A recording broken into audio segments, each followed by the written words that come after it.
පුතේ මට පොඩ්ඩක් මතකයි පස්වෙනි එක කරේ නෑ වගේ. කියලා දුන්නද මම ඔයාලට මේක? ආර්ථික ප්‍රදේශය යන සංකල්පය පැහැදිලි කරා. කියන්නේ මම මේක ඔයාලට කියලා දුන්නද කියලා? මතකයි කරේ නෑ. ආව කරේ නෑ පුතේ. ආන්ගෙනකට ආව ආර්ථික ප්‍රදේශය යන සංකල්පය පැහැදිලි කරා. ජාතික ගිණුම. ජාතික ගිණුම. අපි 6ටම 5 කළා. ජාතික ගිණුම. national accounting. හරිනේ පුතේ. දැන් මම මේක සෙමින එකක් විදියට කරන්නේ. ඒ කියන්නේ දැන් ප්‍රශ්නයක් තියෙනවා ටක් ගාලා ප්‍රශ්නෙට උත්තරේ දීලා ඊළඟට යනවා. එහෙම කරන්නේ නැහැ. ඒක වැඩක් නැහැ. මම මේ ප්‍රශ්නේ සාකච්ඡා කරද්දී මේ ප්‍රශ්නය හා සම්බන්ධ මත පිටාවත් ඔයගොල්ලොත් එක්ක පොඩ්ඩක් කතා කරනවා. හරිනේ? ආර්ථික ප්‍රදේශය යන සංකල්පය පැහැදිලි කරන්න. දරුවන්ට මතකයි ජාතික ගිණුම. නේ? අපි දල දේශීය නිෂ්පාදිතය හොයනවා. දල ජාතික ආදායම හොයනවා. දල ජාතික වියදම හොයනවා. නැත්නම් දාජානීය මත වියදම. මතකයි නේ පුතේනේ? එතකොට අපි දල දේශීය නිෂ්පාදිතය ගණනය කරන්නේ. දල දේශීය නිෂ්පාදිතය. gross domestic product. GDP. ගණනය කරද්දී අපි ඒකට ගන්නේ ආර්ථික ප්‍රදේශය ඇතුළත බිහි වූ භාණ්ඩ හා සේවා. මේ පුතේ ආර්ථික ප්‍රදේශය ඇතුළත බිහි වූ භාණ්ඩ හා සේවා. දැන් මේ තියෙන්නේ අපේ රට. හරි? ඔය වගේ තමයි. රට. දැන් ළමයි ආර්ථික ප්‍රදේශය කියන්නේ මොකද්ද? ඕකට තියෙන පුතේ නිර්වචනයක්. හැම දරුවෙක්ම ඒ නිර්වචනය අනිවාර්යයෙන්ම කටපාඩම් කරා. මම එකපාරක් කියන්නම්. තනි ආණ්ඩුවක ආණ්ඩු දෙකක් වෙන්න බෑ. තනි ආණ්ඩුවක සඵල පාලනයට අයත්. සඵල පාලනයට අයත්. පුද්ගලයන්ට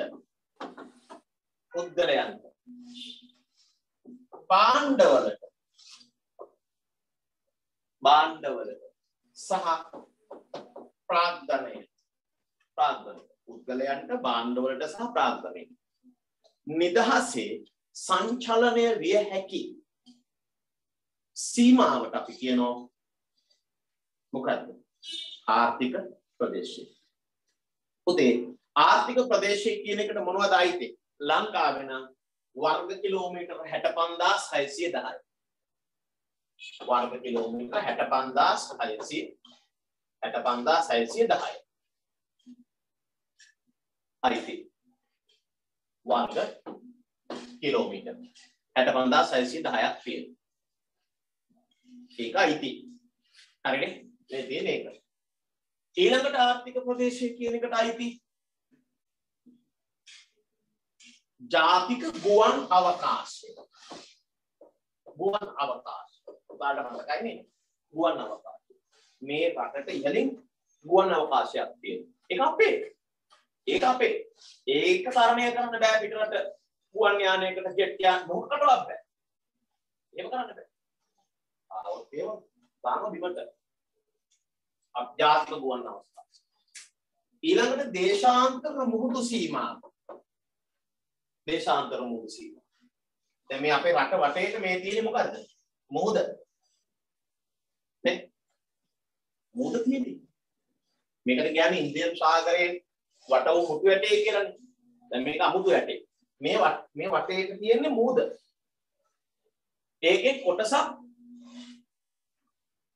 ඒකේ කොටසක් අපිට අයිති. ඒ මුහුදේ කොටසක් අයිති. දැන් නම් ඉතින් ඕකේ පිටරට ඇවිල්ලා මාළු ටික අල්ලලා යනවා. අපි මුහුද දිහා බලන්නේ. දේශාන්තර මුහුදු සීමාව.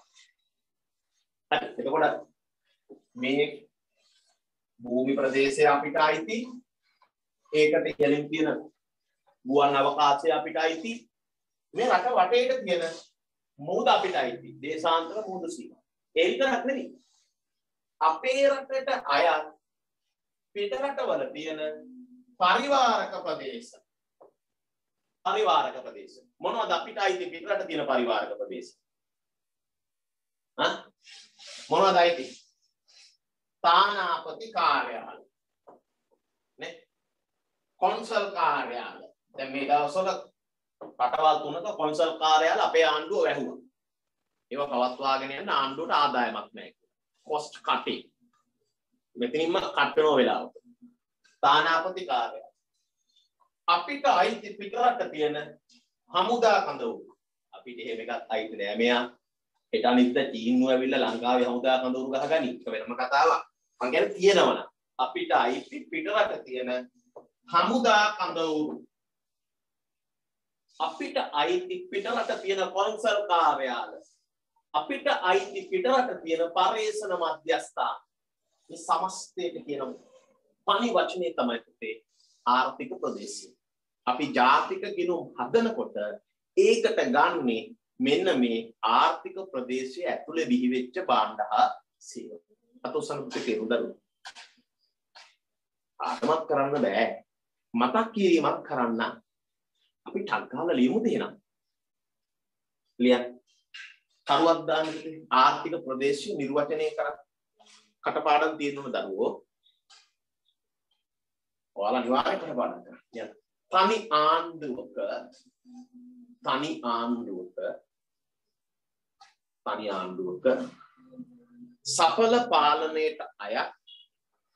සඵල පාලනයට අයත්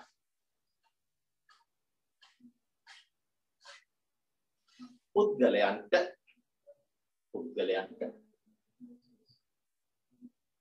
භාණ්ඩවලට සහ ප්‍රාග්ධනයට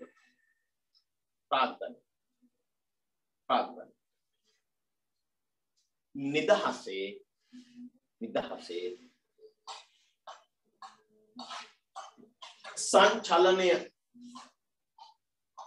සංචලනය කළ හැකි සීමාව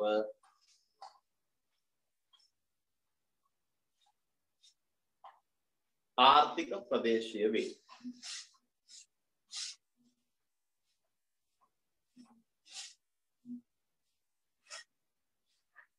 ආර්ථික ප්‍රදේශය වේ. ආර්ථික ප්‍රදේශය. හරි. ආර්ථික ප්‍රදේශය වේ. දැන් ඔය නිර්වචන එළිවෙලාමයි. හොඳේ. අහලා තියෙන්නේ මොකද්ද? ආර්ථික ප්‍රදේශය යන සංකල්පය පැහැදිලි කරන්න කියලානේ. දැන් ආර්ථික ප්‍රදේශයේ සංකල්පය පැහැදිලි ලියුවා. ලියන ආර්ථික ප්‍රදේශයේ යටතට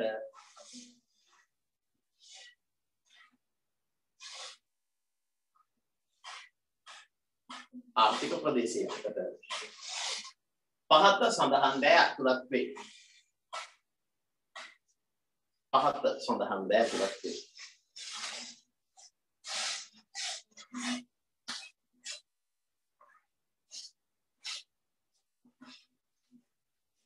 ලියන්න අතුලත් වේ.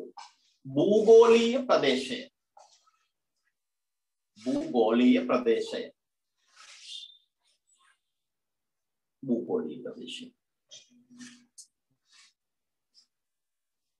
ඊළඟ ජාතික ගුවන් අවකාශය. ජාතික ගුවන් අවකාශය.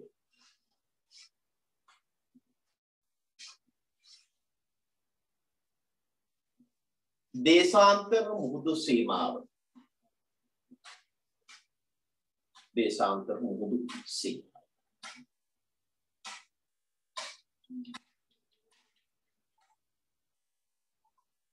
අදාළ රටට අයත් ඊළඟ එකම අදාළ රටට අයත් වෙනත් රටවල පිහිටි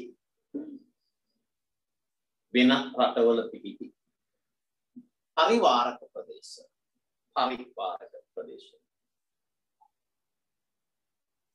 පරිවාරක ප්‍රදේශ. හරි බේටා. පරිවාරක ප්‍රදේශ වලට නිදසුන් ලියන්න තානාපති කාර්යාලය. දැන් අපි ඒ තානාපතිතුමා ඇමරිකාවේ ඉන්නවා. එතකොට ඒ කාර්යාලයේ පිහිටි ප්‍රදේශේ අපිට අයිති එක. ඒකට බෑ ඇමරිකාවට ඇතුල් වෙන්න. ඇතුල් වෙන්න නම් අපේ අවසරය ගන්නවා. අපේ අවසරය ගන්න නැතුව ඇමරිකාවේ එකට ඇතුළත් වුණොත් අපි හිතන්නේ ඇමරිකාව අපිව ආක්‍රමණය කරා කියලා. ඒ මොනොත් අපේ සර්ට ගොඩාක් කේන්ති ගිහිල්ලා මොන වේද කියලා දන්නේ. right. තානාපති කාර්යාල, කොන්සල් කාර්යාල. කොන්සල් කාර්යාල. කොන්සල් කාර්යාල. හමුදා කඹුරු. හමුදා කඹුරු. පරිේෂණ මධ්‍යස්ථාන. පරිේෂණ මධ්‍යස්ථාන.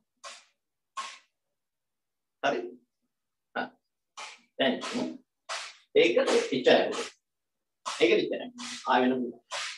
ඒකට ඔයාලා කාගේ ක්ලාස් එකක් කමන්නේ උත්තර දෙන්න ඔන්න ඔය වගේ ලියන්න. හොඳයි. පැහැදිලි කරන්න ගියාම ඊට අදාළ ඔක්කොම ටික ලියන්න. මේ පොඩි කොටසක් විතරක් ලියලා ඔක්කොම ලකුණු ටික දෙයි කියලා බලාපොරොත්තු වෙන්න. ඊට අදාළ ඔක්කොම ටික ලියන්න. වෙලාව මදි වෙන්නේ නැහැ ඉක්කොන් පේපර් එකට. කවදාවත් මදි වෙන්නේ නැහැ. හොඳයි. ඊළඟ ටිකක් කියලා බලන් ඉන්න පුළුවන්. පැටියෝ ඊළඟ ප්‍රශ්නේ මොකද? C සමානයි 600 ධන 0.6යි YD. C සමානයි 600 ධන 0.6යි YD. යන පරිභෝජන සිතේ රූප සටහනකින් දක්වා. මේක රූප සටහනක අඳින්න තියෙන්නේ. It's very easy. මේක විතර අමාරු නෑ. මේ හැබැයි මේ වැඩේ කරන්න කලින් ඊළඟ කොටසක් කියවන්න. අංශක 45 රේඛාව රූප සටහනේ දක්වා ඉතුරුම ශූන්‍ය වන ආදායම් මට්ටම නිර්ණය කරන්න. ඒතකොට මේ රූප සටහනේම ඊළඟට තව එකක් කරන්නත් වෙනවා. ඒක මතකේ තියාගෙන ඕන ඔයාලගේ වැඩේ කරන්න. හරි? පැටව. ඔයාලා මෙහෙම කරන්න. මුලින්ම පුංචි වගුවක් හදාගන්න. මෙහෙම. Y C S. මුලින්ම y ට බිඳුව ගන්න. හරි සරලයි. y බිඳුව නම් c වල අගය කීයද? දැන් මෙතන yd දාලා තියෙන ප්‍රශ්නයක් නැහැ. එතන මෙතන yd කරගන්න. yd ට බිඳුව ගන්න. බිඳුව 0.6 ගුණ කරාම බිඳුවයි. බිඳුවයි 600 කියන්නේ 600. තේරෙනවනේ ළමයි. ඒක පුළුවන්. yd බිඳුව නම් c කියන්නේ 600. දැන් yd වලට තව එකක් දාගන්න. 1000 දාන්නකො. ඔන්න මම 1000 දානවා. ඒක කොයිටද දාන්නේ? දැන් ඔක තේරෙනවනේ පුතේ. එක ලියන්න ඕනේ නෑනේ. 0.6යි yd කියන්නේ 1000. එතකොට 600යි ධන 0.6 1000 ගුණ කරාම කී? 0.6 1000 ගුණ කරාම 600යි. 600. හරි. මේ 600යි මේ 600යි 1200. ඉතින් මෙතෙන්ද දාන්නේ 1200. 1200. ඇතිලම තව ලොකුවට වගුව හදාගෙන ඉන්න ඕනේ නැහැ.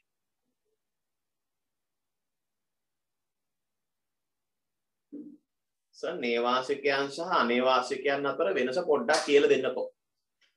හරි කියලා දෙන්න. හැබැයි දැන් මම මේ පටන් ගත්ත මේ රූප සටහන ඇඳලා. හොඳේ?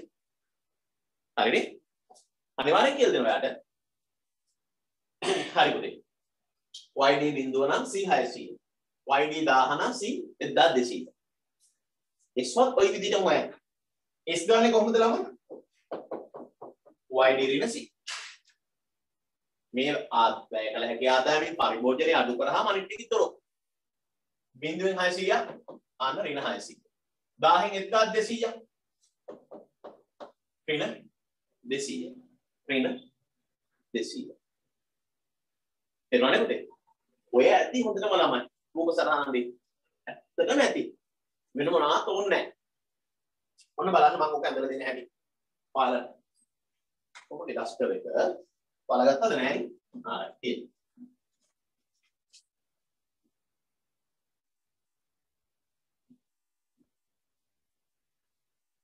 දැන් මේ මම දැන් මගෙත් එක්කම ඔයාලත් ඔක අමින්න.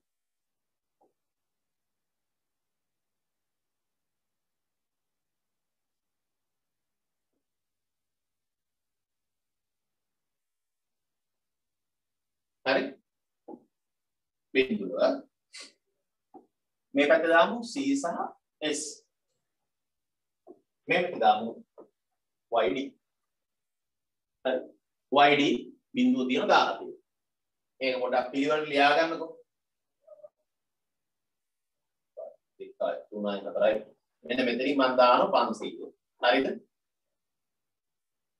මෙතනින් මම දාන පුතේ 1000. හරිනේ? හරි. මේ පැත්තත් ඒ විදිහටම ලකුණු කරා. 500. 1000.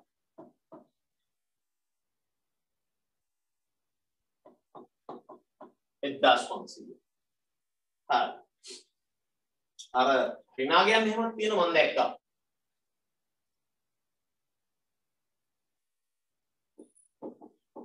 ඍණ 500යි.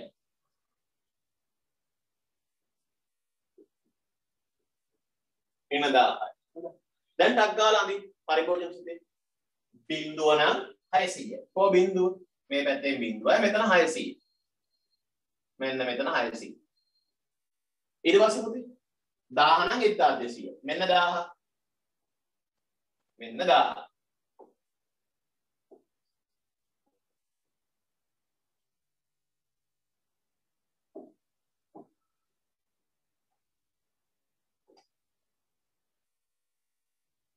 එක්දස් 200 යනක යනවා. මේ පැත්තෙන් 1200 මෙතන තියෙනවා. හරි. දැන් දරුවෝ මොකද කරන්නේ? පරිභෝජන සිතේ අඳිනවා. මේ දෙන්නව යා කරලා. හරි.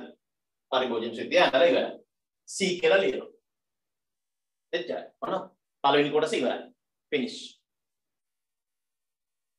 අතෝසන් තේරුම් දරුවෝ මේ හැම හරිම ලේසි පුතේ. හරිම ලේසි. හරි. ඔන්න පහේ දෙකේ අයන්න හරි. පහේ දෙකේ අයන්න හරි. ආයන්න බලන්න ඊළඟට. අංශක 45 රේඛාව රූප සටහනේ දක්වා ඉතුරු ශූන්‍ය වන ආදායම. අංශක 45 රේඛාව අඳිනවා. ඒක අඳින්නේ මේ මෑනම. මම ඒක වෙන පාටකින් අඳිනවා ඔයාලට බලා ගන්න. අංශක මෙතන බිංදුවයි බිංදුවයි. හරිද ළමයි? ඊළඟට මේ පැත්තෙන් 500යි මේ පැත්තෙන් 500යි කැපෙන තැන. හරි. මේ පැත්තෙන් 1000යි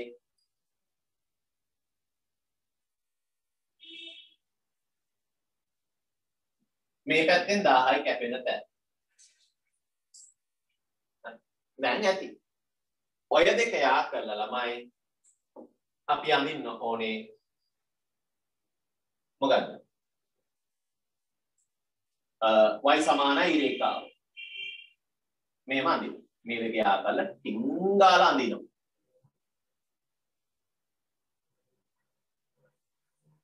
හරි. y සමානයි රේඛාව. මෙතන කෝණය ලියන්න පුතේ. අංශක 45යි මෙතන නිර්මාණය වෙන කෝණය. හරි. දැන් ඔයාලගෙන් අහනවා මොකද්ද? ඉතුරුම් ශූන්‍ය වන ආදායම් මට්ටම. ඉතුරුම් ශූන්‍ය වන ආදායම් මට්ටම. ඉතුරුම් සිතේ අන්ත නැතත් කමක් නෑ පුතේ. ඉතුරුම් ශූන්‍ය වන ආදායම් මට්ටම මෙන්න මෙතන. ඉතුරුම් ශූන්‍ය කියන්නේ පුතේ ආදායමයි පරිභෝජන වියදමයි සමානයි. ආදායමයි පරිභෝජන වියදමයි සමානයි කියන්නේ ඉතුරුම් බිඳුව. ආදායම 1000 නම් පරිභෝජනය 1000යි. ඒතකොට ඉතුරුම් බිඳුව. ඒ වැඩේ වෙනව පැටව. මෙන්න මෙතන. මෙන්න මෙතන. ඉතුරුම් ශූන්‍ය වන ආදායම් මට්ටම.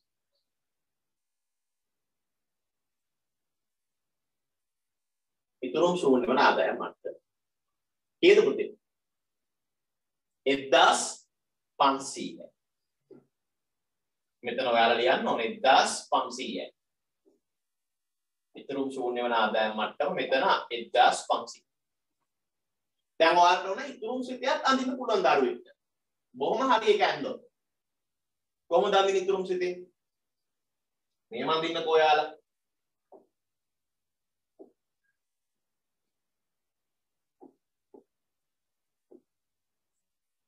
y බිඳුව නම් s ඍණ 600. කො ඍණ 600 මෙන්න මෙතන. හරි. ඍණ 600 මෙතන. ඊළඟට පුතේ මෙතන. පිටත් තියාගන්න. දැන් මොකද කරන්නේ? මේ ටික යා කළා ටෝන් ගාලා අඳින මෙහෙම. ඔන්න S රේඛාව. S රේඛාව. S කියලා ලියන්න. අතොස්සන බලන්න තේරුම් ගන්න. ආදායමයි වියදමයි මෙතන සමානයි පුතේ මේ ආදායමයි පරිභෝජනය. මේ දෙක ඡේදනය කියන්නේ ආදායමයි පරිභෝජනය සමානයි. ආදායමයි පරිභෝජනය සමානයි කියන්නේ ඒක ඉතුරු බිඳුවයි. එහෙනම් ඉතුරු රේඛාව ඍණ 600න් පටන් ගන්න පැටව. ඍණ 600න් පටන් අරන් මෙන්න මෙතන යනවා. දැන් ඊතලයක් ගහලා ලියන්න මෙහෙම. ඉතුරුම් ශූන්‍ය වෙන ආදායම. ඉතුරුම් ශූන්‍ය වෙන ආදායම.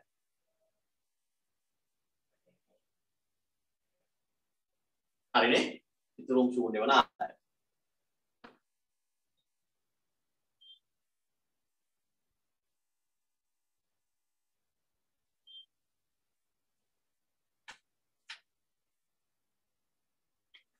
right?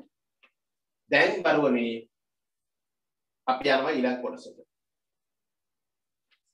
දරුවෙක් මගේ ප්‍රශ්නයක් ඇහුවා. ඔව් නේවාසිකත්වයේ සම්බන්ධයෙන්.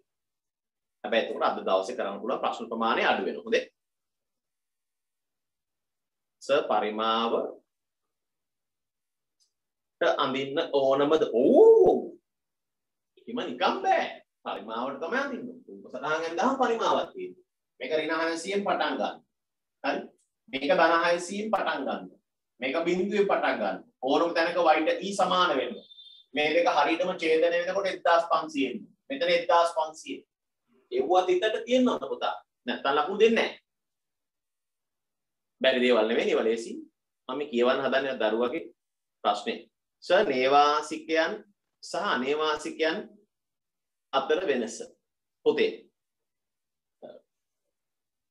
දැන් නේවාසිකය කියන්නේ මෙන්න මේකයි නිර්වචනය. ජාතික ගිණුම් වලට අදාළ. මේ නිර්වචනයේ රටේ විනිමය පාලන නීති රීති වලට අදාළ නිර්වචනය නෙමෙයි. අපිට ඒක වැඩ කරගන්න. ජාතික ගිණුම් වලට අදාළව නේවාසිකව නිර්වචනය කරන්න මෙන්න මේකයි. කියන්නේ කිසි ආර්ථික ප්‍රදේශයේ ඇතුළත වර්ෂයකට වඩා නොඅඩු කාලයක් ආර්ථික ක්‍රියාකාරකම් වල නිරත සහ එසේ නිරත වීමේ අභිලාෂයෙන් කටයුතු කරන ආයතන වලට අපි කියනවා නේවාසිකයෝ කියලා. හරි. දැන් ජාතික ගිණුම් වලට ගන්නේ ආර්ථික ප්‍රදේශයේ ඇතුළත බිහි වෙච්ච භාණ්ඩ හා සේවා.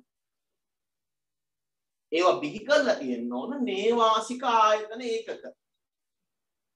නේවාසිකයෙක් වෙන්න නම් වර්ෂයකට වඩා නොඅඩු කාලයක් ආර්ථික ප්‍රදේශයේ ඇතුලේ ආර්ථික ක්‍රියාකාරකම් වල නිරත වෙලා තියෙන්න ඕන. එහෙම නැත්නම් එසේ නිරත වීමේ අභිලාෂයෙන් කටයුතු කරන්න ඕන. ඒ අනුව අපේ රටේ ඉන්න පුතේ සංචාරක වෙලෙන්ද පිට රටින් ලංකාවට එනෝ වෙලෙන්ද මැණික් ගන්න. right මොකක් හරි මේ වෙලඳ කටයුත්තකට එනෝ මේ ලංකාවේ ඉන්න. හිටියට එයා නේවාසිකයෙක් නෙමෙයි. එයා නේවාසිකයෙක් වෙනවා අවුරුද්දකට වඩා වැඩි කාලයක් අපේ රටේ ආර්ථික කටයුතු වල නිරත වෙනවා. ඊළඟට සංචාරකයෝ. දැන් මේ සංචාරකයෝ වෙන කාලේ සීසන් එක. දැන් ඒ සංචාරකයෝ ලංකාවට ආවම ඒගොල්ලෝ අපේ රටේ අවුරුද්දකට වඩා වැඩි කාලයක් ආර්ථික කටයුතු වල නිරත වුණා නම් එයාලා නේවාසිකයෝ. අවුරුද්ද පණිනකන් නේවාසිකයෝ නෙමෙයි. ඒ වගේම හිතන්නකෝ ඔයාලගේ ඥාති පිට රටේ යනවා. අයියා කොරියාවට යනවා. යක්ක පුතේ කොරියාවට යනවා. නේ? පුංචි අම්මා මැද පෙරදිග යනවා. බාප්පා ඕස්ට්‍රේලියාවට යනවා. බෝට්ටුවක නැගලා. ඒ ගියාට පස්සේ ඒගොල්ලෝ අවුරුද්දක් යනතුරු අපේ රටේ නේවාසිකයෝ. අවුරුද්ද ගියාට පස්සේ ඒ රටේ නේවාසිකයෝ. අවුරුද්දක් යනකම් එයාලා නිපදවන භාණ්ඩ හා සේවා අපේ රටේ දලදේශීය නිෂ්පාදනයට අයිති. අවුරුද්ද පැනනහම ඒක අයිති ඒ රටේ දලදේශීය නිෂ්පාදනය. ලොකු කතාවක්.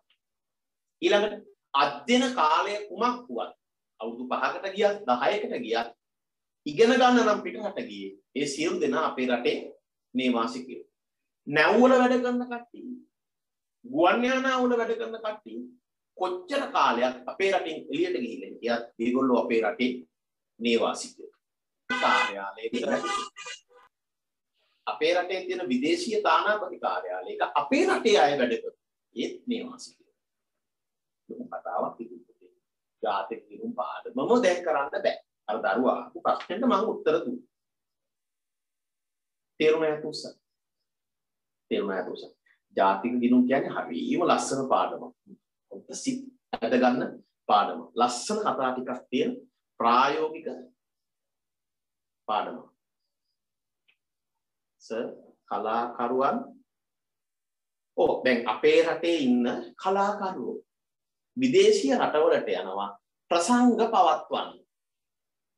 යුරේනි නොසිකා යනවා එංගලන්තෙට ප්‍රසංගයක් පවත්වන්න. අපි නම් එයාගේ ප්‍රසංග වල තරම් බලලා තියෙන මේ එහෙ යම ප්‍රසංගයක් පවත්වන්න. අවුරුද්දක් යනකම් එයා අපේ රටේ නේවාසිකයෙක්. හැබැයි අවුරුද්ද ගියන් පස්සේ එයා ඒ රටේ නේවාසිකයෙක්. right. එන්නකෝ දැන් පාඩම.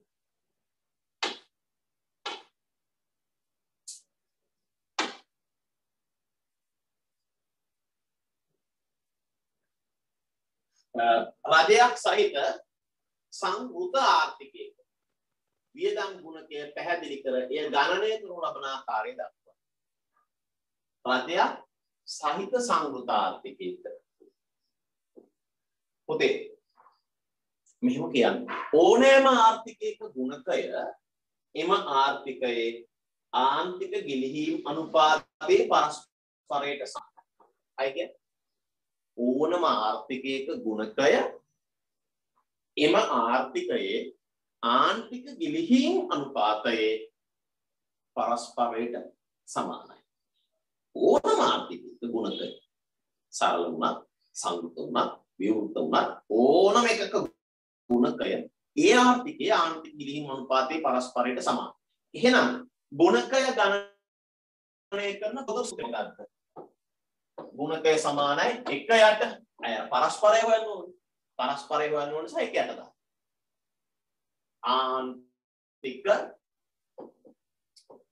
ආන්තික ගිලිහීම් අනුපාතය. අකුරු කැතයි. පුතේ ගුණකය හොයන පොදු සූත්‍රය මොකද්ද? සරල වුණත්, සංකෘත වුණත්, විවෘත වුණත් ඕනම එකක. මොකද්ද සූත්‍රය? 1 බෙදීම ආන්තික ගිලිහීම් අනුපාතය. ඔයාලා මට කියන්න. සංවෘත ආර්ථිකයක ගිලිහීම් වර්ග කීයක් තියෙනවද? සංවෘත ආර්ථිකයක ගිලිහීම් වර්ග දෙකක් තියෙන පුතේ. එක ඉතොරොම්, දෙක බදු. ඉතොරොම් S නැත්නම් එක ඍණ B. බදු කියන්නේ බදු වල සංකේතය T. නමුත් අපි ආන්තික බදු අනුපාතය ගන්න. ආන්තික බදු අනුපාතය ගන්න. බදු වල සංකේතය T. හොඳයි. මම පුතා අහගන්න. එහෙනම් ඕනම ආර්ථිකයක ගුණකය හොයන්නේ එක බෙදීම ආන්තික ගිලිහීම් අනුපාතය. සංවෘත ආර්ථිකයක ගිලිහීම් වර්ග දෙකක් තියෙනවා. ඉතුරු බදු. ඉතුරු බදු. එහෙනම් සංවෘත ආර්ථිකයේ ගුණකය හොඳට අහගන්න. K සමානයි. K කියන්නේ මොකද්ද? ගුණකය. 1යට ගිලිහීම් වර්ග දෙකයි. ඉතුරු බදු. ඉතුරු වලට අපි ලියමු ආන්තික ඉතුරු නමියාවලිය. ආන්තික ඉතුරු ගුණකය ගැන මට ගොඩාක් වෙලා කතා කර ඉන්න වෙලාවක් නැහැ. මම ආසයි සරලම තැන ඉඳලා සංකීර්ණම තැනට ගුණකය කියලා දෙන්න. එහෙම වුණොත් අද දවසේම කරන්න වෙන්නේ අපිට ගුණකය විතරයි. එහෙම කරන්න බෑනේ. හරිනේ? 1යට අපි දානවා 1 ඍණ B. 1 ඍණ B. පුතේ 1 ඍණ B කියන්නේ මොකද්ද? 1 ඍණ B කියලා කියන්න පුළුවන් නැත්නම් MP S කියලා කියන්නත් පුළුවන්. මේ තියෙන මොකද්ද පුතේ ආන්තික තුන් නැමියා දැන් ඔතනට එන්න ඕන ඔතෙන්ට එන්න බෑවුම කියන්නේ පුතේ B එකෙන් B කියන්නේ ආන්තික පරිභෝජන නැමියාව එකෙන් ආන්තික පරිභෝජන නැමියාව අඩු කරාට පස්සේ එන්නේ ආන්තික තුන් නැමියා එක ඍණ B ධන BT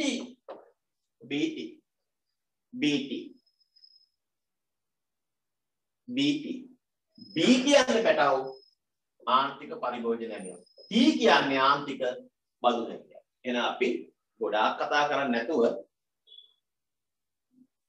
ටග්ගාලා කියමු දාන පුතේ තරුවා දැන් ඕනෑම ආර්ථිකයක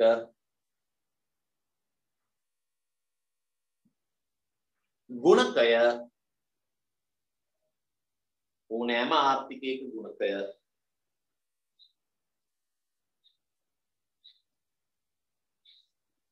එම ආර්ථිකයේ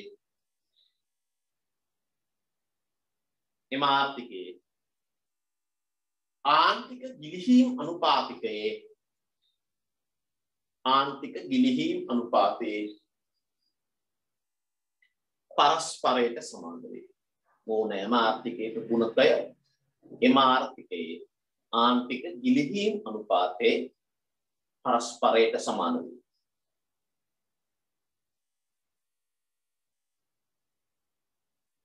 හරි ආන්තික ගිලිහීම් අනුපාතයේ පරස්පරයට සමාන වේ. ඊළඟ තත්ත්වය දාලා මෙහෙම ලියන්න. සරලාර්ථිකේ සෝරි සරල නෙමෙයි ඊළඟ තරු සංගුතාර්ථිකයක ගිලිහීම් ලෙස දැකිය හැක්කේ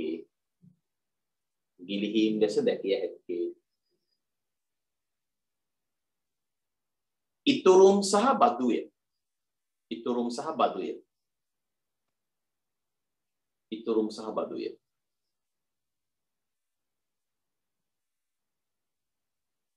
එබැවින් සරල ආර්ථිකයක ගුණකය ආන්තික ඉතුරුම් නැමියාවේ සහ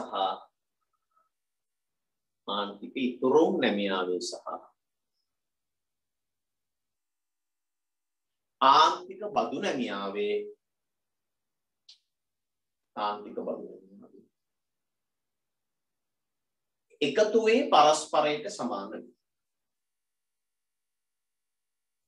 එකතුවේ පරස්පරයට සමාන වේ. හරි දැන් ඒ ගුණකය යනු කුමක්ද පස්සේ බලන්න පැහැදිලි කර ඒ ගණනය කරන ලබන ආකාරය දක්වා ලියන්න ඊළඟ තරුව තාර ලියන්න සංගුත ආර්ථිකයක ගුණකය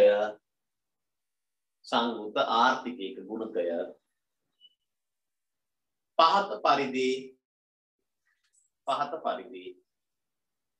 ගණනය කළ හැකි වේ.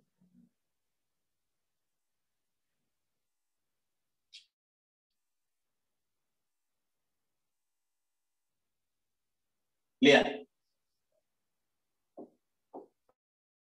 K සමානයි 1 යට 1 ඍණ B ධන BT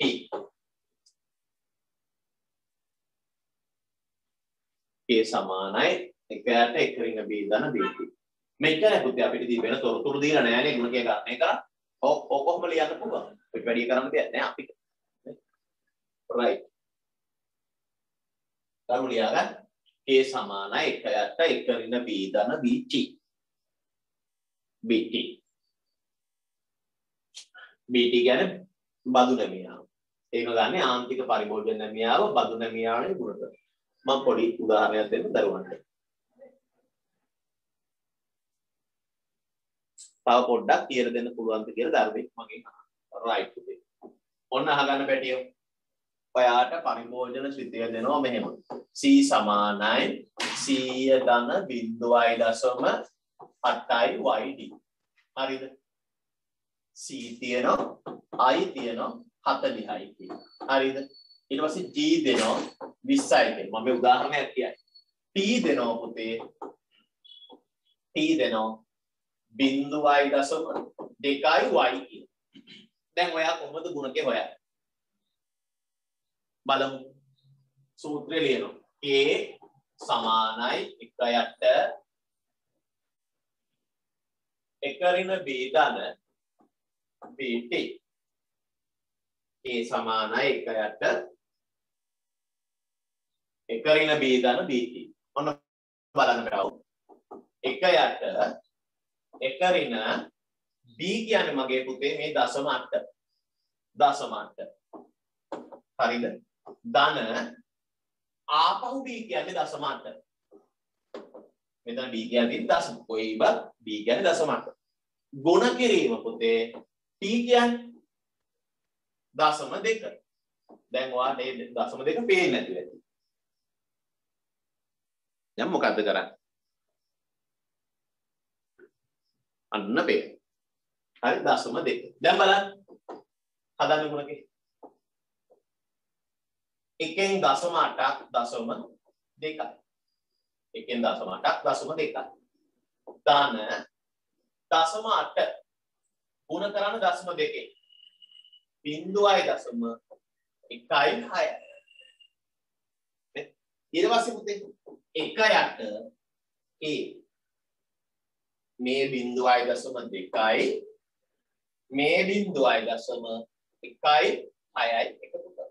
එතකොට 6යි 1යි බිංදුවයි 0.3යි 6යි. 1.3යි 6න් බෙදන්න. දශම අගයක් දෙන්න. 100 බෙදීම 36. එහෙම දාන්න දරුවෝ. හරි. බලමු අපි. ටක් ගාලා ගණනය කරමු. 1 බෙදීම බිංදුවයි 0.3යි. 2.77. ගුණකයාගේ 2.77. නාත උස්සන්න බලන්න තේරෙනවයි. තේරුණානේ? 1 ඍණ B වෙනුවට 0.8. ධන B වෙනුවට ආපහු 0.8. T වෙනුවට 0.2. හරි. හරිනේ? හරි. ඔන්න මම තව එකක් අහන ඔයාලගෙන්. මෙහෙම වුණොත් ඔයා කොහොමද ගුණකේ හොයන්නේ? මෙන්න මෙහෙම වුණොත්. අනේ මේකෙන්නේ පුතේ කේන්ති යනවා මට.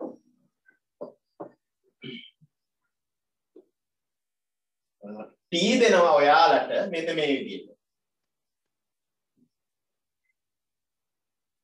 T දෙනවා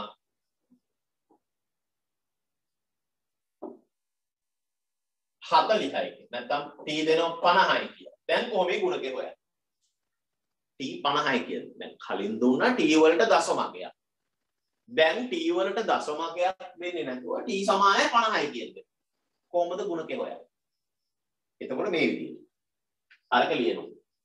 K සමානයි 1යට එකරින B පුතේ. දැන් BT කියන කොටස දාන්න බෑ. BT කියන කොටස දාන්න බෑ. ඇයි දාන්න බැරි බලන්න කොහොමද? 1යට එකරින B කියන්නේ 0.8යිනේ. right. ආපහු දැන් B වලට ආයි දාන්නේ 0.8යිනේ. හරිද පුතේ? ගුණ කිරීම T කියන්නේ 50 දාන්න පුළුවන්ද? T වලට පැටියු 50 දාන්නේ නැහැ. හැම වෙලේම ගුණකය කියන්නේ ආන්තික ගිලිහීම් අනුපාතයේ පරස්පරයි. මේක ආන්තික අගයක් නොවේ. තේරුණා? T වලට පූර්ණ සංඛ්‍යාවක් තිබුණොත් දාන්නේ නැහැ. දාන්නේ දශම සංඛ්‍යාවක් තිබ්බොත් පමණයි. හරිද පුතේ? එහෙනම් මේ අවස්ථාවේ අපි ගුණකේ කරනකොට පැටවු මෙන්න මේ ටික අයින් කරලා දාන්න ඕන. මේ ටික අයින් කරලා දාන්න. මෙතනත් මේ ටික අයින් වෙනවා. තේරුණාද? T දශම අගයක් නොවේ නම් t දශම අගයක් නොවේ නම් ගුණකය හොයන සූත්‍රය එක බෙදීම එක ඍණ b. ඒ කියන්නේ සරල ආර්ථිකය වගේ. t කියන්නේ දශම අගයක් නම් ගුණකය හොයනකොට මෙතෙන්ට එකතු වෙනවා bt. t දශම අගයක් නොවේ නම් එතනින් bt ව අයින් කරනවා. bt ව අයින් කරනවා. අත උස්සන බලන්න තේරුම් ගන්න. දැන් ගුණකය කීයද එතකොට? දැන් ගුණකය කීයද? 1.8 දශම 2. 1.2 බෙදුවහම ගුණකයේ අගය 5. හොඳට තේරුණාද? දැන් පුතේ මෙහෙම වුණොත් මම හිතන්නේ නැහැ විභාගයට එහෙම දෙයි කියලා. නමුත් ඩැනි සර් කියන්නේ විශ්වාස කරන පුද්ගලයෙක් නෙවෙයි. 50 ධන දශම 2යි වයි කියලා આવොත් මොකෝ වෙන්නේ? 50 ධන දශම 2යි වයි කියලා. එතකොට දශමයක් තියෙනවා. මේකෙන් දශම 2. එතකොට ආව මෙතෙන්ට දානවා b t. දාලා b වෙනුවට දශම 8යි t වෙනුවට දශම 2 දාලා වෙයි. හරි. එහෙනම් ගුණකේ හොයද්දි 1යට 1 ඍණ b ධන bt. bt කියන කොටස ගන්න නම් හැම වෙලේම t කියන එක දශම අගයක් වෙන්න ඕන. t දශම අගයක් නොවේ නම් ගුණකේ bt අතාරිනවා. එතකොට ඔච්චර. අත උස්සන හොඳට තේරුම් ගන්න. දැන් බලන්න ඉතින් ඔයාලා ඔකම අහනවා මම එතකොට ඒක කියනවා. මට එතකොට කරන්න පුළුවන් ප්‍රශ්න ප්‍රමාණය ගොඩාක් ලිමිට් වෙනවා. කමක් නැහැ ළමයින්ට ප්‍රයෝජනයක් එනවනම් මම කියලා දෙනවා. දැන් මේ පන්තියේ නැහැ මගේ පන්තියේ එන ළමයි. ආපු ළමයි. එයාලට මම මෙහෙම සෙමින එකක් කරනවා කියලා කිව්වෙවත් නැහැ. ඇයි දන්නවද කිව්වේ නැත්තේ? එයාලට මම මේ පේපර් එක කරලා තියෙන්නේ. කරපු එක ආයි කරන්න ඒගොල්ලෝ ගෙන ගන්න ඕනේ නැහැ. ඒ නිසා මගේ පන්තියන මගෙන් ඉගෙන ගත්ත එකක් අද මෙතන නැහැ. හරි. ඕගොල්ලෝ ඉන්න. ප්‍රශ්නයක් නැහැ මම කියලා දෙනවා.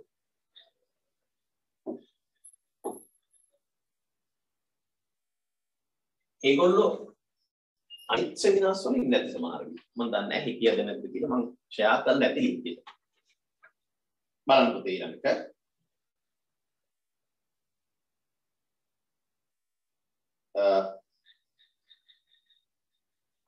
ගත්තේ මෙන්න මෙතනනේ සල ආර්ථිකයක සමාහාර පරිභෝජනය හා ආයෝජනයට අදාළ තොරතුරු පහද දැක්කේ ඔය තියෙන්නේ පරිභෝජන ශ්‍රිතය ව්‍යුත්පන්න කරා. ඒ කියන්නේ පරිභෝජන ශ්‍රිතය හදන්න. අපි හදමු. දරුවනේ. පරිභෝජන ශ්‍රිතය කොහොමද? C සමානයි A ධන B y D ගන්නත් පුළුවන් y ගන්නත්.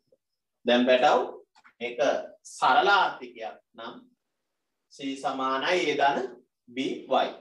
සරල ආර්ථිකයක් නම් B y. සංවෘත නම් d. මෙතන බලන්න කොහොමද තියෙන්නේ කියලා. සරල ආර්ථිකයක කියන තියෙන්නේ. එහෙනම් c සමානයි a ධන b y. දැන් අපි හදමු. c සමානයි පුතේ a වලගේකෝ ඔයාට පේනවද මෙතන මෙහෙම තියෙනවා. ස්වාධීන පරිභෝජනය. මේ තියෙන්නේ රුපියල් මිලියන 400. ඒක තමයි A. දැන් මම මෙතනින් ලියන්නම්කෝ. C සමානයි A ධන B y. උතරත් පුළුවන් අපි ලියන්න. එතකොට C සමානයි A වෙනුවට ස්වාධීන පරිභෝජන 400 ලියන්න ඕන. ආන්තික පරිභෝජන කියනවා 180යි. 180 උතන ලියන්න බෑ. දරුවෝ 180 කියන්නේ 80 බෙදීම 100 කියන එක. 80 100න් බෙදුවහම 8යි. එහෙනම් D වෙනුවට 0.8යි මෙතන y. ඔන්න පරිභෝජන ශ්‍රිතය. හරි දරුවෝ ටික අත උස්සන්න.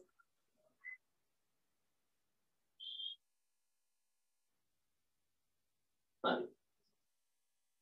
දැන් පරිභෝජන ශ්‍රිතය හරි. ඊට පස්සේ කියනවා සමතුලිත ජාතික ආදායම ගණනය කරා. අපි යමු බෝඩ් එකට. සමතුලිත ජාතික ආදායම හොයන්න. ලියන්න. y සමානයි e. E හැදෙන්නේ C ධන I ධන G. G එන්නේ නැහැ නේ පුතේ. මේක සරලාර්ථකයක් නේ. G ඕනේ නැහැ. කොච්චරයි? එතන y සමානයි C කියන්නේ 400 ධන 0.8යි y. එවනේ යාර 400 ධන 0.8යි y. ධන I කියන්නේ පුතේ තියෙන I කියන්නේ ළමයි 160. I කියන්නේ 160. එතකොට y සමානයි 400 160යි 560යි. ධන 0.8යි y. දැන් මේ y තියෙන පැත්ත 0.8යි y වගේ ධන 0.8යි y සමාන ලකුණෙන් මෙහාට ගෙනාවහම ඍණ 0.8යි y සමානයි මේ පැත්තේ තියෙන්නේ 560. හරි. දැන් y ගෙන් 0.8යි y අඩු කරා. y කියන්නේ 1. y කියන්නේ 1ෙන් 0.8ක් අඩු කරාම 0.2යි y සමානයි මේ පැත්ත 560යි. y හොයන්න මේ පැත්ත 0.2කින් බෙදන්න මේ පැත්ත 0.2කින් බෙදන්න. 0.2ට 0.2 කැපෙනවා පුතේ. y සමානයි කී 560 5600 දෙකෙන් බෙදන්න 2800යි. y සමානයි 2800. අත උස්සන්න හරි දරු. කො? වැරදි අය ඉන්නව නම් මම ඔයාලට විනාඩියක් දෙන්නම් හදාගන්න. ඉක්මන් කරන්න මං කරා.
හරි පුතේ.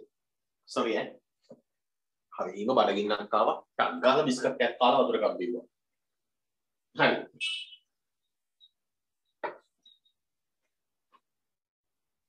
මොකක්ද අහන්නේ? සමතුලිත ජාතික ආදායම හරි. ඊළඟට අහනවා දැන් මෙහෙම මෙම ආර්ථිකයට රජයේ මැදිහත් වේ. රුපියල් මිලියන 40ක් බදු වශයෙන් අය කර භාණ්ඩ හා සේවා මත රුපියල් 80ක් වැය කළේ යයි සිතා. අර සරල ආර්ථිකයේ ළමයි දැන් සංකෘත ආර්ථිකයක් වෙන්න හදන්නේ. කලින් තිබ්බ සරල ආර්ථිකය දැන් සංකෘත ආර්ථිකයක් වෙන්න හදන්නේ. නව සමතුලිත ජාතික ආදායම කොපමණද? ආලේසි පුතේ ඔය නව සමතුලිත ආදායම ලියන්න. මාත් එක්කම හදන ගාන y සමානයි බලන් ඉන්න එපා. හැදුවා නම් ප්‍රශ්නයක් නෑ. හදපු නැති දරුවෝ මාත් එක්කම හදන්න. y සමානයි e. e හැදෙන්නේ පුතේ c දාන i දාන e. එතකොට c වෙනුවට මතක තියෙන්න ඕනේ 400 දාන 0.8යි දැන් yd දාන්න පුතේ හොඳේ. ඒකත් මතක තියාගන්න. සරල ආර්ථිකයක් නම් ගාන හදනකොට මෙතෙන් y දාගෙන හදන්න. ඒ කියන්නේ yd දීලා තිබුණත් සරල ආර්ථිකයක් නම් අනිවාර්යයෙන්ම y දාගෙන හදන්න. හේතුව සරල ආර්ථිකයක yd සහ y එකිනෙකට සමානයි. ළමයි yd කියන්නේ වැය කළ හැකි ආදායම. yd කියන්නේ වැය කළ හැකි ආදායම. සරල ආර්ථිකයක ආදායමයි වැය කළ හැකි ආදායමයි සමානයි. ඒ නිසා සරල ආර්ථිකයේ ගාන හදනකොට ඔයාලා yd තිබ්බත් y දාගෙන හදන්න. එහෙනම් සංකෘත ආර්ථිකේ y තිබ්බත් yd දාගන්න. නැවත තේරුණාද? සරල ආර්ථිකේ ගන්න yd තිබ්බත් y දාගෙන හදන්න. සංකෘත ආර්ථිකේ නම් y තිබ්බත් yd දාගෙන හදන්න. හරි. එහෙනම් yd දාගත්තා. i කියන්නේ පුතේ කලින් තිබිච්ච එකමයි. 160යි. G කියන්නේ රජයේ වියදම. G කියන්නේ කීයද නම රජයේ වියදම? G කියන්නේ කීයද?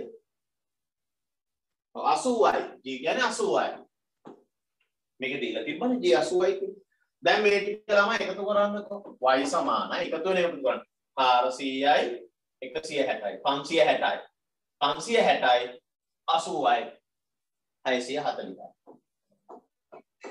හරිනේ 640යි. ඊට පස්සේ දැන් මෙතන ඉතුරු වෙලා තියෙනවා ධන 0.8යි yd. හරිනේ පුතේ. එතන y සමානයි 640යි ධන 0.8යි yd කියන්නේ දරුවෝ y ඍණ t. yd කියන්නේ වැය කළ හැකි ආදායමනේ. අපි වැය කළ හැකි ආදායම ගන්නේ y වලින් t අඩු කරලා. yd කියන්නේ y ඍණ t. හරිනේ? එතකොට දරුවෝ y සමානයි 640යි මෙතන 0.8යි බලන්න පුතේ y ඍණ t කියන්නේ මේක t දීලා තිබ්බා t 40යි මිලියන 40යි අන්න t වලට 40 ලියනවා දැන් බලන්න y සමානයි මදුවේ මට 640යි ධන හොඳට බලන්න මේ y ගෙන් 40ක් අඩු කරන්න බෑනේ පුතේ ඇයි අඩු කරන්න බැරි අඩු කරන්න නම් සමාන පද වෙන්න ඕන. ගණිතය මතකයිද? y වලින් 40 අඩු කරන්න පුළුවන්. හැබැයි අගට ලියන්න ඕන 40යි y කියන්නේ. ඒතර y කියන්නේ එක જાතියක් 40 කියන්නේ තව જાතියක්. මෙයාගේ මෙයා අඩු කරන්න බෑ. අඩු කරන්න බැරි නම් අපි මොකද කරන්නේ? මේ වරහන් ඉවත් කරගන්න. වරහන් ඉවත් කරන්නේ මකලා දානවද? අපෝ නෑ. වරහන් ඉවත් කරන්නේ වරහන් පිටින් තියෙන 0.8ෙන් ගුණ කර. අගුණ කරන්නේ 0.8 y ගෙන් ගුණ කරන්නේ 0.8යි y. එන 0.8 ගුණ කරන්නේ 32යි 32 දැන් පුතේ y සමානයි 640න් 32ක් අඩු කරනවා මේ සමාන පද 640 32 එතකොට ගියේ 608යි very good 608යි ධන 0.8යි y හරිනේ දැන් ඊටමදී මම අනිත් පැත්තට යනවා දැන් මෙහෙම තියෙන්නේ y සමානයි 608 ධන 0.8යි y. දැන් පුතේ මේ y තියෙන පැත්තට 0.8යි y ගේ ධන 0.8යි y සමාන ලකුණින් මෙහාට ගෙන ආවම ඍණ 0.8යි y සමානයි මේ පැත්තේ 608යි. y ගෙන් 0.8යි y අඩු කරනවා කියේ 0.2y සමානයි 608යි y ගෙන් 0.8යි y අඩු කරාම 0.2y සමානයි 608යි y හොයන්න පැටව මේ පැත්ත 0.2කින් බෙදන්න මේ පැත්තත් 0.2කින් බෙදන්න මේ 0.2ට මේ 0.2 කැපෙනවා y සමානයි ඉර උඩ බිඳුවක් දාලා දෙකෙන් බෙදන්න 6080 දෙකෙන් බෙදුවාම පුතේ 3040යි මේක තමයි ෆයිනල් ආන්සර් එක අතුසන් හරි දරුවෝ ටික කො මම දෙන්නම් මිනිත්තුවක් නේ මේ ගාන හදාගන්න පැටව කවුරුම හරි ඇතිනේ මෙතන ඉඳලා හදන්න පුතේ ටැග් ගාලා හදන්න ඉක්මනින් හදන්න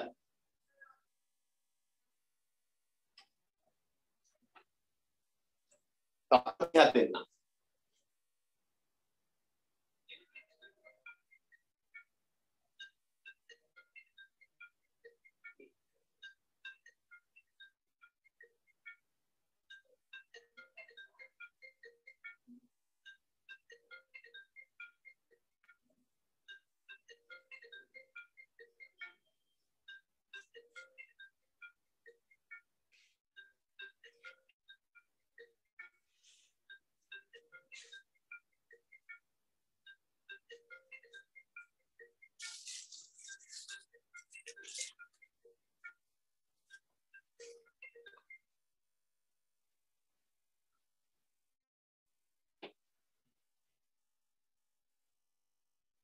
හරි පුතේ මේක හදන්න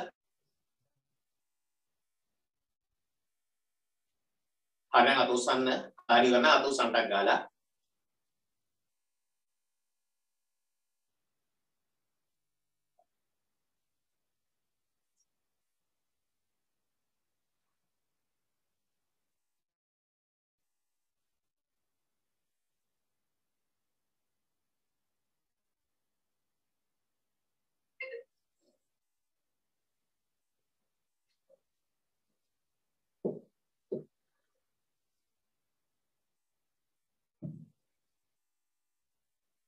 මම පුතා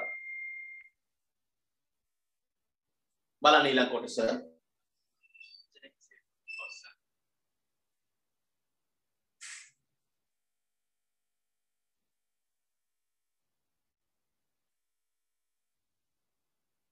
hello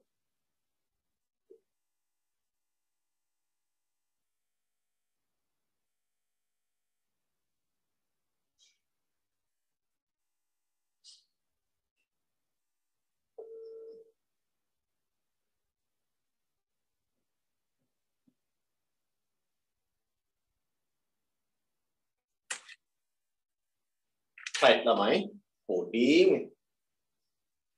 වෙලාවක් ගියා පුතා ඊළඟ කොටස මොකක්ද අහන්නේ ඊළඟ කාලකින් අහනවා මේ ගානෙම ඉතුරු කොටස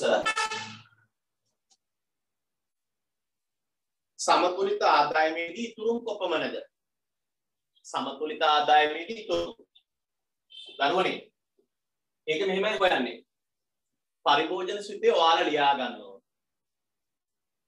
C සමානයි ආනයි මෙහෙම ලියන්න ඕනේ නැහැ මෙහෙමයි ලියන්න ඕන හරි C සමානයි 400 ධන 0.8යි YD මතක නේද ඔයාලට පරිභෝජන සුත්තේ තිබ්බ හැටි පරිභෝජන සුත්තේ තිබ්බ හැටි මතකයිනේ හරි එතකොට මේකේ ඉතුරුම් සිතේ ගන්න S සමානයි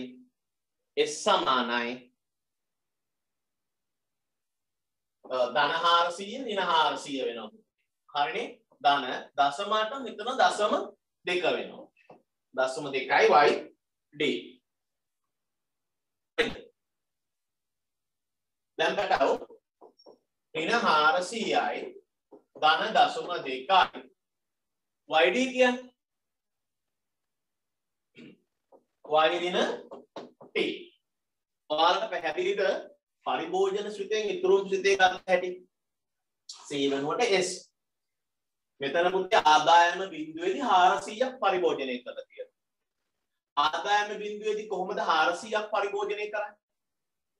ඔයාලගේ ගෙදර ආදායම බිඳුවයි. ඒ වුණාට පරිභෝජන වියදම 400යි. කොහොමද එහෙම කරන්නේ? ආදායම බිඳුවේදී පරිභෝජනය කරනවා කියන්නේ ණය වෙනවා නේ? ණය වෙනවා කියන්නේ ඉතුරු ඒ ප්‍රමාණයෙන් ඍණ. හරිද? ආදායම බිඳුවේදී 400ක් පරිභෝජනය කරා කියන්නේ ඉතුරු ඍණ 400. ඍණ ඉතුරු කියන්නේ ණය. ධන මේ ආදායමේ 1 රුපියලකින් 0.8ක් පරිභෝජනය කරනවා. 1 රුපියලකින් 0.8ක් පරිභෝජනය කරනවා. එහෙනම් ඉතිරි කරන්නේ 1 රුපියලකින් 0.2යි. එහෙනම් ඉතුරුම් සිතේ වෙන්නේ ළමයි ඍණ 400 ධන 0.2යි YD වෙනුවට y ඍණ t. අපි යමු ඉස්සරහට. ඍණ 400 ධන 0.2යි y කියන්නේ කීයද? දැන් මතක තියෙන්න ඕනේ ළමයින්ට. y කියන්නේ 3040යි. ඍණ t කියන්නේ 40යි. good. t කියන්නේ 40යි. දැන් බලන්න. ඍණ 400 ධන 0.2යි පුතේ 3040න් 40ක් ගියාම 3000යි කියලා ඔයාලා ගන්නවා. හරිද බලන්න. එතකොට ඍණ 400යි ධන 0.2න් ගුණ කරන්න පුතේ. වරහන දෙවරක් 6යි 600යි. 600යි. එතකොට පැටව ඍණ 400යි ධන 600යි කියන්නේ. ඍණ 400යි ධන 600යි කියන්නේ ධන 200යි. ඉතුරු ධන 200යි. කොහොමද උසන් උත්තරේ හරි දරුවෝ ටික?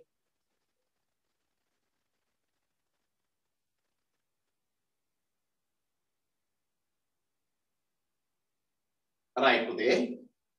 වැරදි දරුවෝ කවුරුම හරි ඉන්නවනම් ඉක්මනින් හදාගන්න.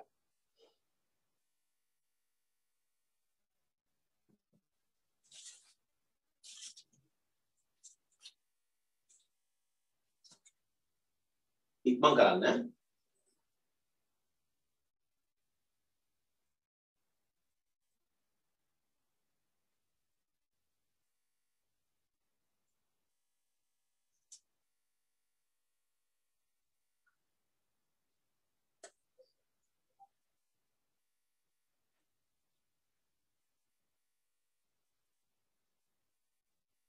හරි.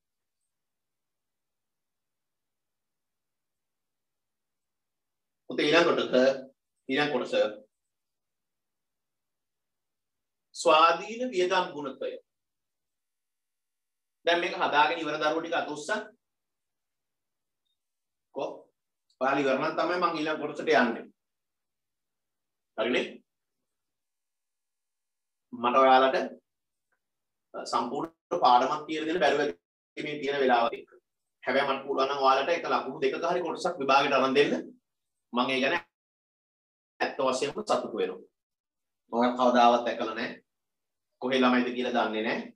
නමුත් මට පුළුවන් නම් ලකුණු දෙකක් හරි අරගෙන ඔයාලට දෙන්න. හරිනේ? මම ඒ ගැන ගොඩාක් සතුටු වෙනවා. එතනද? හරි. මම යනවා ඊළඟ කොටසට.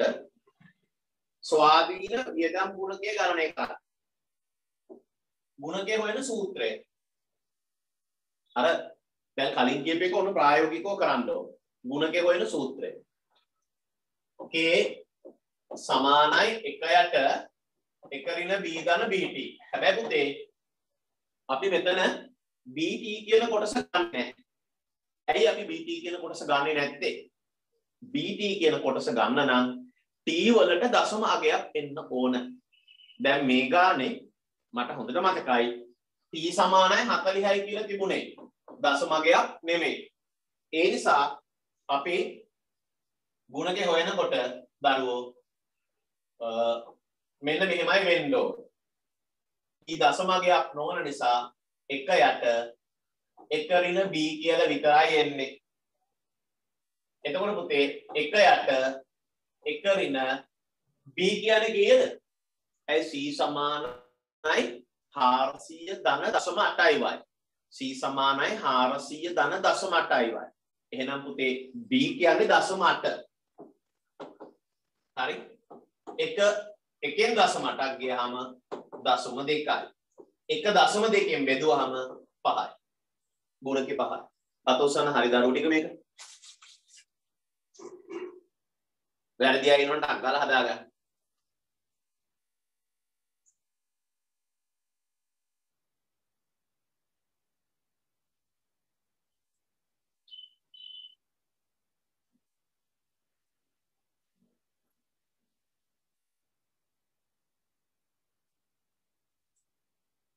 හරි. මම යනවා ඊළඟ ප්‍රශ්නෙට. තා ප්‍රශ්න 5ක් තියෙනවා. හැබැයි මේ 5 කරන්න කලින් 5 තරම් වෙලා යන්නේ නැහැ. තේරුණාද? උඹලා ගෙල ගින්න එපා හොඳේ. මම බඩගිනි. ක්ලාස් එක ඉවර වෙච්ච ගමන් ඔයාලට මේ ක්ලාස් එකම පටන් ගත්තා. කන්න උනේ නෑ අද. උදේ ඉඳලා පන්ති. 6. ද්‍රවශීලතාවය සහ ද්‍රවශීලතා වර්ණය අතර වෙනස. පෙරව දන්නවද ඒක? ද්‍රවශීලතාවයයි ද්‍රවශීලතා වර්ණය අතර වෙනස. සම්මත නිර්වචනය. පාරිභාෂිත වචන වලින් ලියන්න ඕන. මම කියපේක ඇහුණාද? ගොඩේ කතා ගොම් කතා එහෙම ලියන්නේ නැහැ. සම්මත නිර්වචනය පාරිභාෂිත වචන වලින්. උත්තර මතක තියාගන්න හොඳයි. ඉකොන් වල එහෙමයි. ඔයාලට ඕනෝනේව ලියලා හරියන්නේ නැහැ. සම්මත නිර්වචනය පාරිභාෂිත වචන වල. මොකද්ද ළමයි ද්‍රවශීලතාවය කියන්නේ? දිය වෙන සුළු බවද? නැහැ. ද්‍රවශීලතාවය කියන්නේ උදර අහගන්න. මුදල් නොවන කිසියම් වත්කම ඉක්මනින් හා පහසුවෙන් විශාල ආර්ථික පාඩුවකින් තොරව හුවමාරු මාධ්‍යයක් බවට පත් කර ගැනීමේ හැකියාව. මුදල් නොවන කිසියම් වත්කම ඉක්මනින් හා පහසුවෙන් සැලකිය යුතු ආර්ථික පාඩුවකින් තොරව හුවමාරු මාධ්‍යයක් බවට පත් කර ගැනීමේ හැකියාව. අපි කියන ද්‍රවශීලතාවය. ඔයාලා කියන්න මට ද්‍රවශීලතාවයේ 100% තියෙන වත්කම් දෙකක් තියෙනවා. එකක් කාසිහා නෝට්ටු. නේ? කාසිහා නෝට්ටු වල ද්‍රවශීලතාවයේ 100%යි. ඇයි මේක හුවමාරු මාධ්‍යයක් බවට පත් කරන්න දෙයක් නැහැ. මේක කෙලින්ම කටුකාරය සඳහා භාවිතා කරන්නේ. දැන් මේක රේට ගිහිල්ලා දීලා මේක පැල 70ක් තියෙන පොල් බෑයක් ගන්න පුළුවන්. නේ? මේක කඩේට ගිහිල්ලා දීලා අමු මිරිස් කරල් 5ක් ගන්න පුළුවන්. මේක කඩේට ගිහිල්ලා දීලා දෙහිලි 2ක් ගන්න පුළුවන්. මේක කඩේට ගිහිල්ලා දීලා පාන් භාගයක් දෙකට කපලා පෙත්තක් ගන්න පුළුවන්. මේකේ ද්‍රවශීලතාවය 100%යි. ඒ කියන්නේ මේක කෙලින්ම හුවමාරු කාර්ය සඳහා පාවිච්චි කරන්න පුළුවන්. ඒ වගේ තව එකක් තියෙනවා ද්‍රවශීලතාවය 100%ක් තියෙන. ඒ තමයි මොකද්ද? ඉල්ලුම් තැන්පතු. ආසන්න මුදල් නෙමෙයි පුතේ. ඉල්ලුම් තැන්පතු කියන්නේ මිනිස්සු වාණිජ බැංකු ජංගම ගිණුම් වල තැන්පත් කරපු මුදල්. ද්‍රවශීලතාවය 100%. ඇයි ඕනම වෙලාවක චෙක්පත් භාවිතා කරලා ඒවා ගනුදෙනු සඳහා භාවිතා කරන්න පුළුවන්. මේ දෙක හැරුණාම වෙන ඕනම එකක ද්‍රවශීලතාවය 100% වඩා අඩුයි. ඉතිරි කිරීමේ තැන්පතු, කාලීන තැන්පතු, විස්තර තැන්පතු කියන්නේ අනේවාසික විදේශ වහාර මුදල් තැන්පතු, NRFC, විදේශ වහාර මුදල් තැන්පතු, FCBU, foreign currency banking units. ඒ ඕනම එකක ද්‍රවශීලතාවය 100% වඩා අඩුයි. මේ දෙකේ විතරයි ද්‍රවශීලතාවය 100%ක් තියෙන්නේ. අද සම්මාන තේරුම් ගන්න ඕනේ. එහෙනම් සම්මත නිර්වචනය ලියන්න ටක් ගාලා තරුවක් දාලා ලියන්න.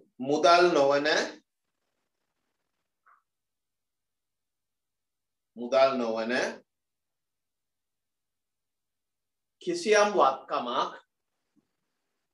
කිසියම් වත්කමක්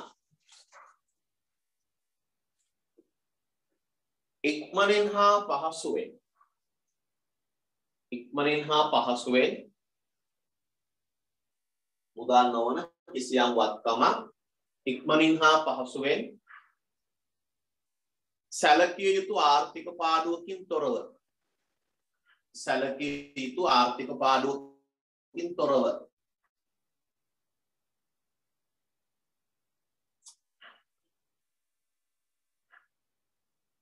හුවමාරු මාධ්‍යයක් බවට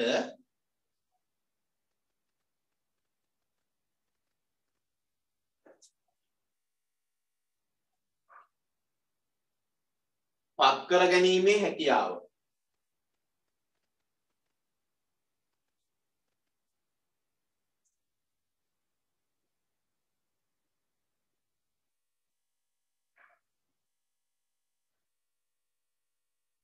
ද්‍රවශීලතාවය ලෙස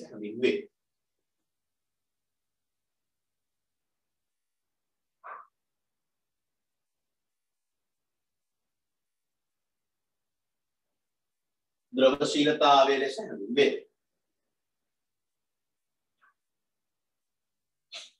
ඒකම ලියන්න පුතේ. විවහාර මුදල් සහ ඉල්ලුම් තැන්පතු වල ඒව ලියන්න ඕන. ඉල්ලුම් තැන්පතු වල ද්‍රවශීලතාවය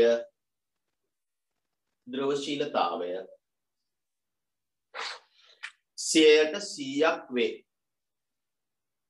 100%යි. හොඳයි පුතේ. මෙන්න ඕනම එකක ද්‍රවශීලතාවය 100% වඩා අඩුයි. හරි. ඔයාලා යවන මැසේජ් මම කියවනවා හොඳේ. මට පේනවා ටක් ගාලා. අවශ්‍ය එකක් නම් උත්තර දෙනවා.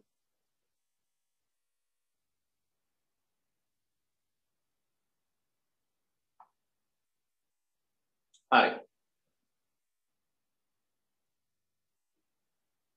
ඒකේ ඊළඟ කොටස ළමයි.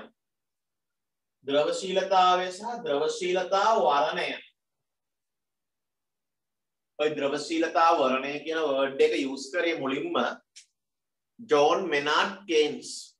එයා තමයි ඔක ඉස්සලම ඇප්ලයි කරේ. John මෙනාඩ් gains, ජේම් gains. එයා සාර්වත්‍රික විද්‍යා ක්‍රියාකලක. පොතේ ද්‍රවශීලතා වර්ණය කියන්නේ මහ ජනතාව මුදල් ශේෂ, ඒ කියන්නේ කාසි හා නෝට්ටු ළඟ තබා ගැනීමට දක්වන කැමැත්ත. රටක ඉන්න මහ ජනතාව මුදල් ශේෂ, ඒ කියන්නේ කාසි හා නෝට්ටු ළඟ තබා ගැනීමට දක්වන කැමැත්ත තමයි ද්‍රවශීලතා වර්ණය කියන්නේ. මට කියන්නකෝ ඇයි මිනිස්සු කාසි හා නෝට්ටු ළඟ තියන්නේ? ඔයා ඇයි කාසි හා නෝට්ටු ළඟ තියන්නේ? පළවෙනි එක ගනුදෙනු චේතනාව. නේ? ගනුදෙනු කරා. ගෙදරට අවශ්‍ය භාණ්ඩ මිලදී ගන්න. පන්තිගේ ගාස්තු ගෙවන්න. ෆෝන් එකට රීලෝඩ් එකක් දාගන්න. නිෂ්පාදකයෝ නම් එයාලට අවශ්‍ය අමුද්‍රව්‍ය මිලදී ගන්න. සේවකයන්ගේ වැටුප් ගෙවන්න. අන ගනුදෙනු චේතනාව. ඊළඟට ආරක්ෂණ චේතනාව. හදිසියක් වුණොත් ගන්න. මේ කියන්න බෑනේ. වයසක ආච්චිලා සීයලා ඉන්නවනම් මම දීර්ඝායුෂ ප්‍රාර්ථනා කරනවා ඒ අයට.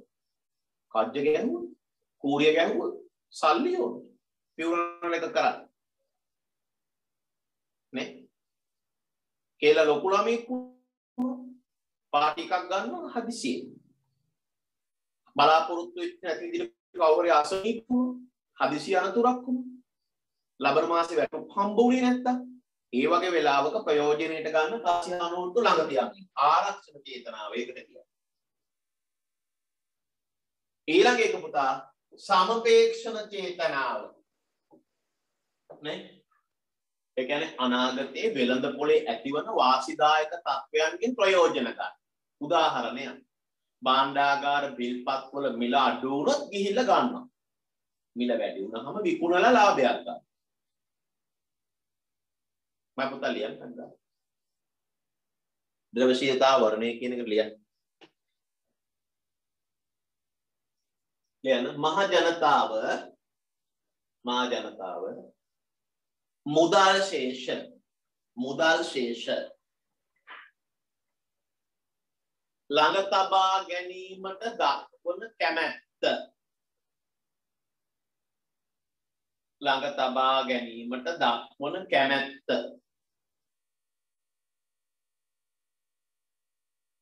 මහ ජනතාව මුදල් ශේෂ ළඟ තබා ගැනීම දක්වන කැමැත්ත.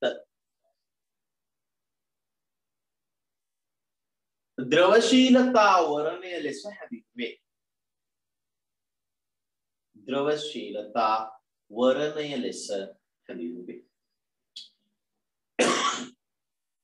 ද්‍රවශීලතා වර්ණය ලෙස හැඳින්වේ. හරිනේ පැටියෝ? හරි. මහ ජනතාව මුදල් ශේෂ ළඟ තබා ගැනීමට දක්වන කැමැත්ත ද්‍රවශීලතා වර්ණය ලෙස හැඳින්වේ. ඒකටම ලියන්න. ඒ සඳහා බලපාන ප්‍රධාන හේතු තුනක් පවතී. ප්‍රධාන හේතු තුනක් පවතී. එක ගනුදෙනු චේතනාව. ලියන්න ගනුදෙනු චේතනාව. දෙක ආරක්ෂණ චේතනාව. ආරක්ෂණ චේතනාව. තුන සමපේක්ෂණ චේතනාව. සමපේක්ෂණ චේතනාව. නේ බුදුහාමුදුරුවෝ දේශනා කළ තියෙන චේතනාහම් වික්ඛවේ කම්මං වදාමිය. කර්මයේ සිද්ධ වෙන සෑම විටම චේතනාවට අනුව. right. අපි පාඩම කරයි යන්නකෝ. ගනුදෙනු චේතනාව, ආරක්ෂක චේතනාව, සම්පේක්ෂණ චේතනාව. කොහොමද උත්සන්න බං අද කොළඹ පැටවු ටික. කොළඹ දිස්ත්‍රික්කයේ උන් ටික. ගාල්ලේ මාතරයි ඉන්නෝ නම් ඒගොල්ලෝ මං ගැන දන්නවා. කොළඹ බබාලා තමයි මං ගැන දන්නේ නැත්තේ. හරි. කොළඹ බබාලා මම ක්ලාස් එකක් කරනවා. මේ මගේ ඇඩ් එක මම දාන්නේ හොඳ. ඒක ඉස්සෙල්ලා කියන්නේ නැහැ. මගේ ඇඩ් එක මම දාන්න නැතුව මොකෝ පොලිසියෙන් ඇවිල්ලා දාන්නේ. මගේ ඇඩ් එක මේ දාන්නේ. මම ක්ලාස් එකක් කරන නුගේගොඩ රොටරි එකේ. රොටරි එකකින් දාන්නෝනේ. 2022 දැනට තියෙනවා. හොඳේ. ඔයාලා දන්න කියන නංගිලා මල්ලිලා ඉන්නවා නම් එවන්න ක්ලාස් එක. 2022 මගේ ක්ලාස් එක තියෙන්නේ බ්‍රහස්පතින්දා උදේ 8. හොඳේ 2022 බ්‍රහස්පතින්දා උදේ 8. බ්‍රහස්පතින්දා දවසේ මම තියරි රිවිෂන් දෙකම කරා. ඔයාලා අඳුරන දන්න කියන නංගිලා මල්ලිලා ඉන්නවා නම් එවන්න. නංගි මල්ලිලා එවන්න එපා. නංගිලා මල්ලිලා ඉන්නවා නම් එවන්න. හරිනේ? බ්‍රහස්පතින්දා උදේ 8. ප්‍රශ්න නැහැ.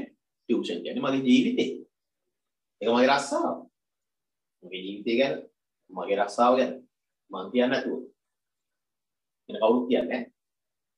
හරිනේ? බ්‍රහස්පතින්ද උදේ 8ට නුගේගොඩ හොටල්. හොඳේ. 2022 නංගිලා මල්ලිලා ඉන්නවා නම් එවන්න. right. බලන්න මේ. මේ සතියේ තියෙන වද බබා මේ සතිය ඇවිල්ලා 30යි. 30 වෙනිදා. ඔව්. තියෙන. මේ සතිය තියෙන. හරිනේ. කවුරු හරි එනවනම් ක්ලාස් එකට මට පොඩ්ඩක් කලින් දැනුම් දීලා වන්න. කලින් දැනුම් දීලා වන්න. හරිනේ.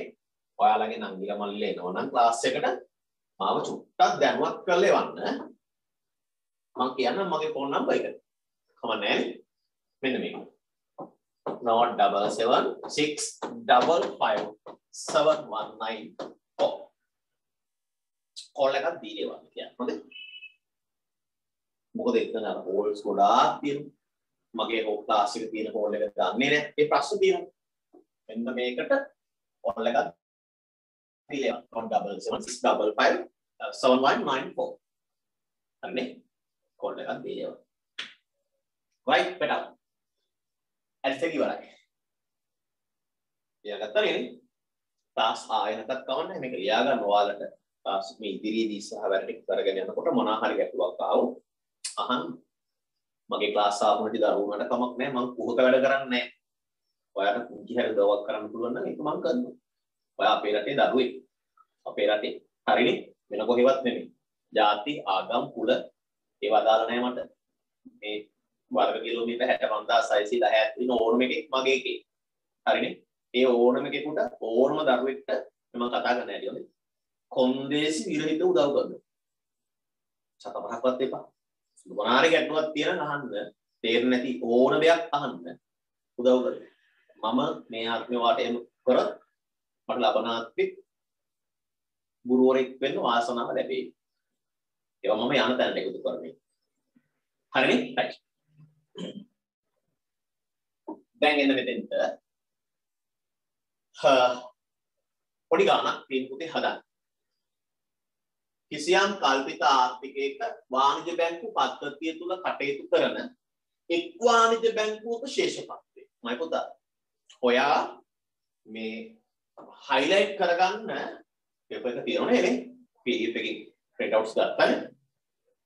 එක් වාණිජ්‍ය බැංකුව කියන එක highlight කරගන්න. එක් වාණිජ්‍ය බැංකුව. ඒ ගන්නකොට highlight කරන්න කිව්වේ. තනි බැංකුවකට, තනි වාණිජ්‍ය බැංකුවකට ණය මවන්න බෑ.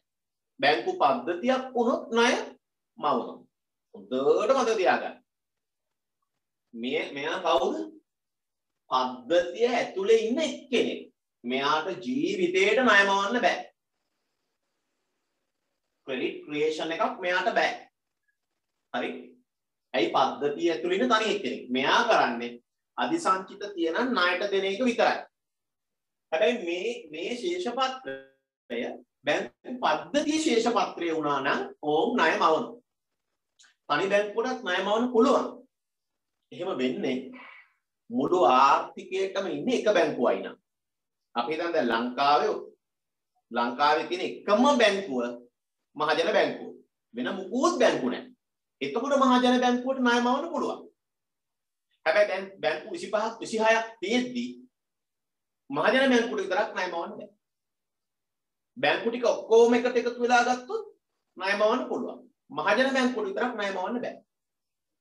හැබැයි ලංකාවේ බැංකු ගොඩක් නැතුව තියෙන්නේ මහජන බැංකුව විතරයි නම් එතකොට ණය මවන්න පුළුවන්. සතුසන් මම කතාව දෙන්නේ දරුවෝ. සරල සිංහලෙන් ඔය කියන්නේ. පද්ධතියක් ඇතුලේ ඉන්න එකෙකුට ණය මවන්න බෑ. පද්ධතියට ණය මවන්න පුළුවන්. ඒ වගේම පද්ධතියටම ඉන්නේ එකයි නම් ඌටත් ණය මවන්න පුළුවන්. හරිනේ? right. අපි ගන්නට යමු. විවස්ථාපිත සංචිත අනුපාතය 10%ක් වේ නම් මෙම බැංකුව සතුව අධිසංචිත පවතීද? එසේනම් එය කොපමණද? මම පුතා මම මෙතන හදන්නම් ඔයාලට මේක පේන නිසා ලියන්න මෙහෙම නීතිමය සංචිතය කියලා ලියන්න. නීතිමය සංචිතය සමානයි 110යි. 110යි නම් ඔන්න බලන්න කීයද?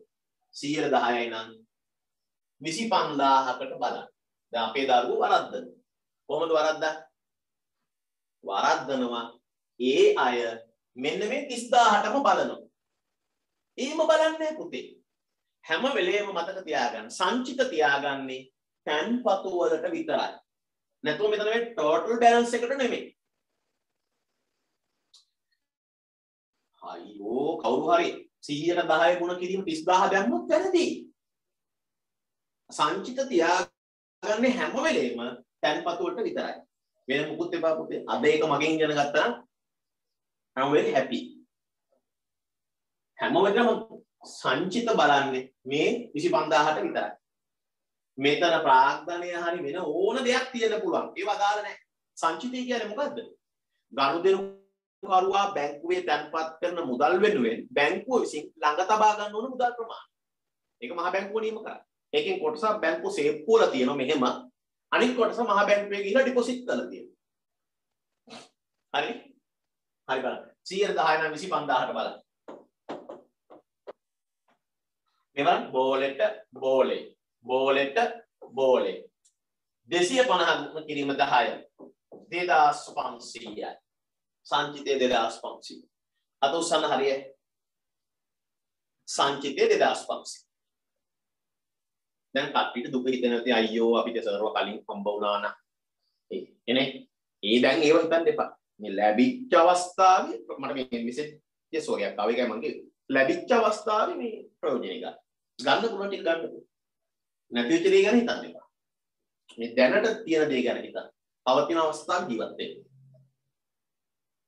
110 නම් 2500. 25000. 2500. එතකොට මහ බැංකුවේ නීතියට අනුව බැංකුවේ සංචිත කීයක් තියෙන්න ඕන? 2500ක් තියෙන්න ඕන. හැබැයි ඔයාලා හොඳට බලන්න මේ වෙනකොට බැංකුවේ සංචිත කීයක් තියෙන්නේ? 5000ක් තියෙනවා. තියෙන්න ඕන 2500යි බත් 5000ක් තියෙනවා. එහෙනම් වැඩිපුර තියෙනවා කීයක්ද? 2500. ඒ 2500 තමයි පුතේ අදි සංචිතය. හරිද? එහෙනම් දරුවෝ ලියන්න. දැන් මේක හදලා ඉවරයි. 110 නම් 2500ට බැලුවා 25000ට බැලුවා 2500. මම මේක මැක්කා. මොන මැක්කා? ලියන්න. අදි සංචිතය සමානයි අදි සංචිතය සමානයි පවතින සංචිතය අඩු කිරීම නීතිමය සංචිතය. පවතින සංචිතය ලියන්න පුතේ 5000යි. හරි. නීතිමය සංචිතය අපිට මතකයි 2500යි. එහෙනම් ලියන්න අදි සංචිතයක් 2500යි. අදි සංචිතයක් 2500යි. හදන්න පැටව. විනාඩි 20ක් 25ක් විතර තියෙන පැටව ඉක්මන් කරන්න. මට ඊට වැඩිය වෙලාව දීලා නැහැ නැනස්කයිකේ. දුන්නත් කරන්න දෙයක්වත් නෑ පුතේ. මට ආයෙත් ක්ලාස් එකක් තියෙනවා. කරන්න බෑ. නේ බවුනේ විභාගෙට යන දරුවෝ. ඉතින් ඒක උදව් කරන්න ඕනේ යාළුවා.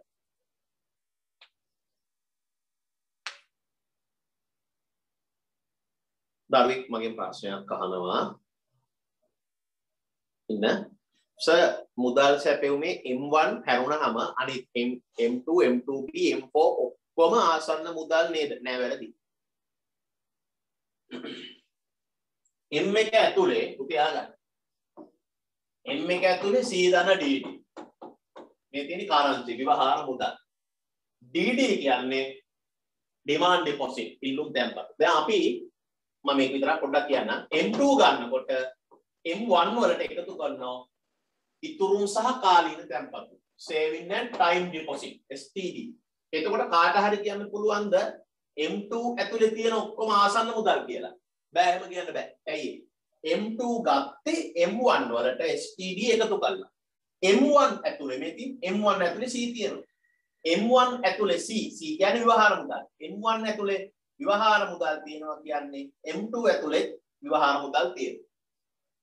එහෙනම් M2 ඇතුලේ M2B ඇතුලේ M4 ඇතුලේ ආසන්න මුදල් විතරක් නෙමෙයි විවහාර මුදලුත් තියෙනවා. මහජනයා සතු විවහාර මුදල් තියෙනවා. නිසා ප්‍රශ්නයක් ඇහුවොත් අවබෝධයෙන් උත්තර දෙන්න හොඳයි. PMCෙන් ජීවත් වෙන්න. අනේ මම රත්තරන් මුදල් හොඳ ප්‍රශ්න අහනවා. මේ කොහොමද ඉතින් ඕකට උත්තර දෙන්නේ මේ පොඩි වෙලාවේ? හරි. එන උන අධි සංචිතය 2500යි. 2500යි. හරිනේ? මේ ඔයාලා රවට්ට ගන්න අර මේ රත්තරන් පුතේ කියලා මම ටියුෂන් කරන්න හැටි. මොකද ආදරෙන් කිව්වම තමයි දරුවන්ට මතක. යකෙක් වගේ බැනලා කෑ ගහලා මගේ ලොකුකම කියවලා නේ. දැන් ලොකු ලයින් දීලා ඉගෙනුවට වදින්නේ නැහැ පුතේ. ආදරෙන් දරුවන්ට උගන්වනකොට තමයි ඒක තේරෙන්නේ. ඉතින් ඔයාලා කවදද හරි ගුරුවරු වුණොත් එදාට ඔයාලගෙන් ඉගෙන ගන්න දරුවන්ට ගොඩක් ආදරෙන් කියලා දෙන්න. ආදරෙන් කියලා දෙන ඒවා තේරෙනවා. සැරකමට නපුරුකමට එහෙම කරාට මේ උගන්වන එක කරන්න බෑ. වෙන මොනවා හරි නම් කරන්න පුළුවන්. ගුරුවරයෙක් මේ තක් කෙනෙක් වෙලා හරියන්නේ නැහැ. හරිනේ? හරි. එනකොට ඊළඟට එසේනම් මේ පොකො ලියන්න 2500ක අධිසංචිත පවතී. එහෙම ලියන්න දරුවෝ. 2500ක අධිසංචිත පවතී. 2500ක අධිසංචිත පවතී. හරි 2500ක අධිසංචිත පවතී. හරි අධිසංචිත පවත්වා නොගනී නම් මෙම බැංකුවට සැපේ හැකි උපරිම ණය ප්‍රමාණය. හොඳින් බලන්න උපරිම හයිලයිට් කරගන්න ඕන අන්නේ උපරිම ණය ප්‍රමාණය. අධිසංචිත නැත්තම් බැංකුවට දෙන්න පුළුවන් උපරිම ණය ප්‍රමාණය අහනවා. ලේසි පුතේ. මේ වෙනකොට බැංකුව රුපියල් 17000ක් දීලා තියෙනවා. 17000ක් දීලා තියෙනවා. නේ? මේ වෙනකොට බැංකුව 17000ක් දීලා තියෙනවා. මේ බැංකුවට අලුතෙන් කීයක් දෙන්න පුළුවන්ද? අලුතෙන් දෙන්න පුළුවන් 2500ක්. අය අධිසංචිතේ. දැන් බැංකු පද්ධතියක් වුණා නම් මොකද්ද වෙන්නේ? 2500න් ණය මවනවා. එන ටක් ගාලා ගුණ කෙ හොයනවා. මේ k සමානයි 1යට 1 ඍණ bද? නෑ. මම කියන්නේ පද්ධතියක් වුණා නම් ඔය ඔලුව අවු කරගන්න එපා දරුවෝ. පද්ධතියක් වුණා නම් k සමානයි 1යට r දාන්න. 1යට r කියන්නේ 110යි. සංචිත අනුපාතයෙන් 110 කියන්නේ 10 බෙදීම 100 කියන එක. දශම 1යි. එහෙනම් මෙතන r වෙනුවට දශම 1 දාන්න. එහෙනම් ගුණක 10යි. දැන් මේක පද්ධතියක් වුණා නම් මොකද කරන්නේ? ණයමවන කොහොමද ණයමවන්නේ? ඇයි අධිසංචිතයේ තිබුණානේ 2500ක්. 2500 වගේ 10 ගුණයක්. 2500 වගේ 10 ගුණයක් කියන්නේ රුපියල් 25000ක්. පද්ධතියක් වුණා නම් 25000ක් ණයමවන. මෙයා තනි බැංකුවක්. මෙයාට ණයමවන්න බෑ. මෙයා කරන්නේ ඔය අධිසංචිතයේ ණයට දීලා නිකායින් එක. එහෙනම් බැංකුවට දෙන්න පුළුවන් උපරිම ණය ප්‍රමාණය කීයද? තනි බැංකුවන්නේ පුතේ. අර මේව දැක්කහම නිකන් නාලියනෝ මේව කියලා දෙන්නමයි හිතෙන්නේ. කරන් දෙයක් නැහැ. ටයිම් නැහැ. එහෙනම් පුතේ කියන්න මට. බැංකුවට දෙන්න පුළුවන් උපරිම නෑ ළමයි ඔයා වැරදි පුතේ. උපරිම ණය ප්‍රමාණය ගන්නකොට දැනට දීපු ටික ගන්න ඉස්සෙල්ලා 17000යි. ඒකට එකතු කරන් අලුතෙන් දෙන්න පුළුවන් ප්‍රමාණය 2500යි. ඒ දැනට 17000ක් දීලා තියෙනවා. අලුතෙන් දෙන්න පුළුවන් 2500. එහෙනම් 19500යි පුතේ. 19500යි. ඕක තියෙනවා. ක්ලියර්? ලස්සන ලියා ගන්න ක්ලියර්? දැන් සැපේ හැකි උපරිම ණය ප්‍රමාණය සමානයි. සැපේ හැකි උපරිම ණය ප්‍රමාණය සමානයි.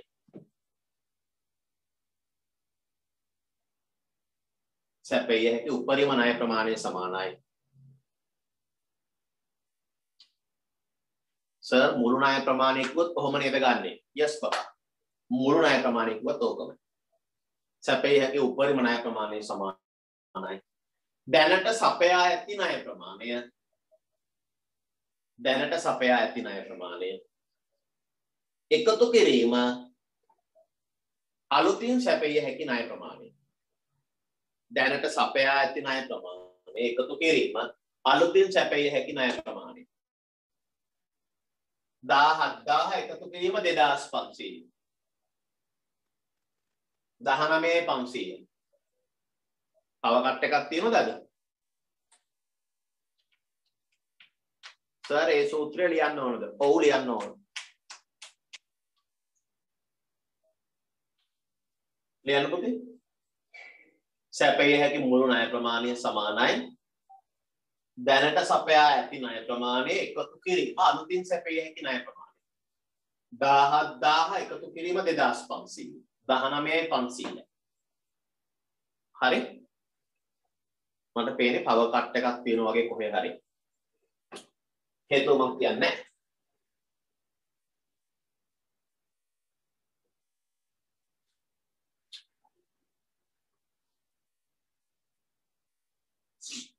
දරුවන්ට ඊළඟ එක පේනවද?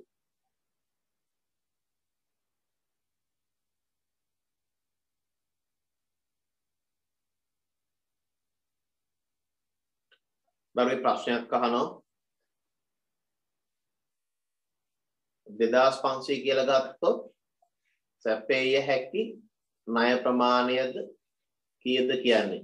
සර් අධිසංචිතද ණයට දෙන්න. ඔව් අධිසංචිත ණයට දෙන්න පුතේ.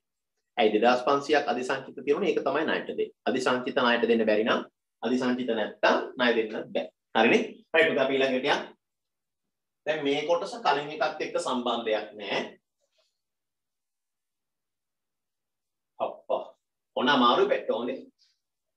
හරි. මම යනවා බ්ලැක් බෝඩ් එකට. අයියෝ. මගේ අපි වෙන එකක් ටච් වුණා. මට ඒක වැඩක් නැහැ.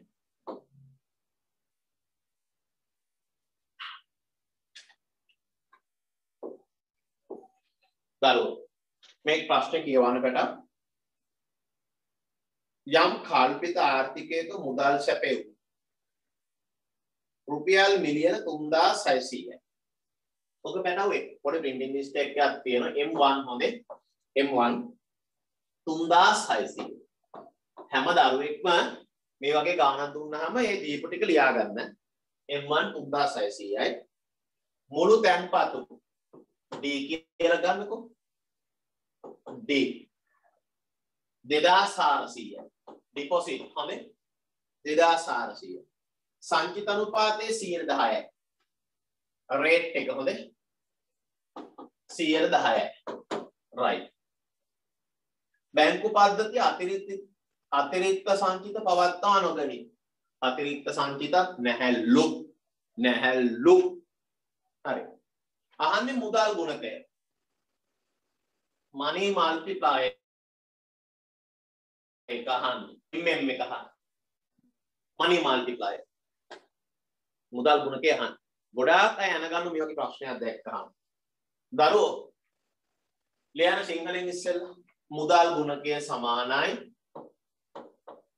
මුදල් ගුණකය සමානයි මුදල් සැපයුම බෙදීම අධිබලති මුදල් සැපයුම. මුදල් සැපයුම බෙදීම අධිබලති මුදල් සැපයුම. මම මගේ ක්ලාස් එකේ මේ වගේ ඒවා අම්මෝ එන ගොඩක් හැදෙවුවා. මට මතකත් නැහැ කීයද කියලා. මම දන්නවා ওই විභාගෙට එනවායි කියලා. ලියන මුදල් ගුණකයේ සමානයි මුදල් සැපයුම බෙදීම අධිබලති මුදල් සැපයුම. සංකේත වලින් M සමානයි මුදල් සැපයුම M1 බෙදීම අධිබලති මුදල් සැපයුම high powered money HM MM සමානයි M1 බෙදීම HM. හරිද? දැන් දරුවෝ ඔයාලා මෙතන M1 දන්නෝ 3600යි. හරිද? 3600යි. මුදල් සැපයුම දන්නෝ 3600යි. ඔයාලා දන්නේ නැත්තේ මොකද්ද? HM කියන එක.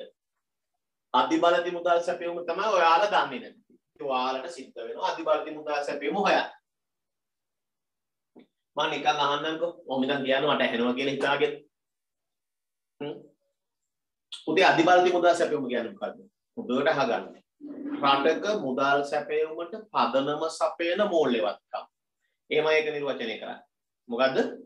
රටක මුදල් සැපයුමට පදනම සපයන මූල්‍යවත්කම්. රටක මුදල් සැපයුමට පදනම සපයන මූල්‍යවත්කම්. තව විදිහට කිව්වොත් මහා බැංකුව විසින් නිකුත් කරන ලද භාවිතේ සංසරණයේ පවතින මුදල් ප්‍රමාණය. රටක මුදල් සැපයුමට පදනම සපයන මූල්‍යවත්කම්. right? නැත්නම් මහා බැංකුව විසින් නිකුත් කරන ලද දැනට භාවිතයේ පවතින මුදල් ප්‍රමාණය. ඒවත් මහා බැංකුවේ ඍජු මූල්‍ය වගකී. මම ඒවට වැඩි යන්නේ නැහැ. අධිබලති මුදල් වලට අයිති මොනවද? මෙන්න මේ ටික අයිති පැටව. මම තා පේජ් එකක් ගන්නවා. මහජනයා සතු විවහාර මුදල්. හරි? මහජනයා සතු විවහාර මුදල් අයිති. එන ඕගොල්ලෝ අපි ළඟ තියෙනවනේ අන්නේ. පාසෙහා නෝට්ටු. ඊට පස්සේ වාණිජ බැංකු සතු ව්‍යවහාර මුදල්. වාණිජ බැංකු සතු. වාණිජ බැංකු සේප්පු වල තියෙන ඒවා. ඒටි. ඊළඟ මහා බැංකුවේ ඇති වාණිජ බැංකු තැන්පතු. මහා බැංකුවේ ඇති වාණිජ බැංකු තැන්පතු. එය සංචිතයෙන් කොටසක් වාණිජ බැංකු සේප්පුවේ තියාගන්න. අනිත් එක ගිහිල්ලා මහා බැංකුවේ ඩිපොසිට් කරනවා. තව එකක් තියෙනවා හැබැයි ඒක ශූන්‍ය මට්ටමේදී මහා බැංකුවේ ඇති රජයේ ආයතන සතු තැන්පතු. රජයේ ආයතන ගිහිල්ලා මහා බැංකුවේ ඩිපොසිට් කරනවා හන්නේ. එහෙනම් මෙන්න මේ බං ඒක මේ හතර එකට එකතු කරා නම් පැටව අධිබලති මුදල් එනවා.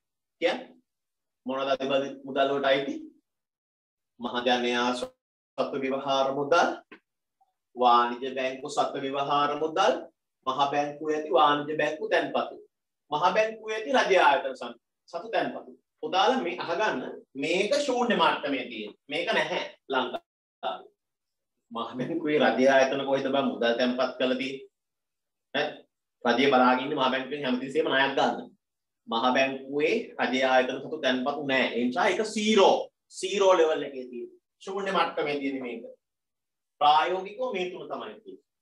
මහජනයා සතු විවහාර මුදලුයි, වාණිජ බැංකු සතු විවහාර මුදලුයි, මහ බැංකුවේ වාණිජ බැංකු තැන්පතු. ඔබට මම තව එකක් කියන්නම්. මේ දෙකට තනි වචනේ සංචිතය. සංචිතය. දැන් අර 110 සංචිතය අපි බැලුවේ 2500ක් ආර. ඒ 2500 තමයි මේ දෙකේ එකතු. ඒ කියන්නේ 2500 කොටසක් වාණිජ බැංකු සේප්පු වල තියෙනවා. වාණිජ බැංකු වලින් ආය විතු මුදල්. තව කොටසක් මහ බැංකුවේ ගිහින් ඩිපොසිට් කරලා තියෙනවා. මහ බැංකුවෙන් ආය විතු මුදල්. හරි? එහෙනම් අපිට පැටව හොඳට තේරුම් ගන්න. අධිබලති මුදල් වලට අයිතිව කියන්නේ මහජනයා සතු විවහාර මුදල්, වාණිජ බැංකු සතු විවහාර මුදල්, මහ බැංකුවේ ඇති වාණිජ බැංකු තැන්පතු, මහ බැංකුවේ ඇති රජ ආයතන සතු තැන්පතු. මේක 0 ලෙවල්. එහෙනම් මේ තුන විතරයි කියන්නේ. මහජනයා සතු විවහාර මුදල්, වාණිජ බැංකු සතු විවහාර මුදල්, මහ බැංකුවේ ඇති වාණිජ බැංකු තැන්පතු. right. ඊළඟට මේ එකතු කරාම තනි වචනේ මොකක්ද? සංචිතය. එහෙනම් අධිබලති මුදල් අපිට කියන්නේ නැගි මෙහෙම. මොකද්ද? මහජනයා සතු විවහාර මුදල් එකතු කිරීම වාණිජ බැංකු සංචිතය. මයි පුතාලා ටික කවුරුත් ලියන්නකෝ බලන්න එහෙනම් ඒක. ලියන්න අධිබලති මුදල් සමානයි අධිබලති මුදල් සමානයි විවහාර මුදල් එකතු කිරීම වාණිජ බැංකු සංචිතය.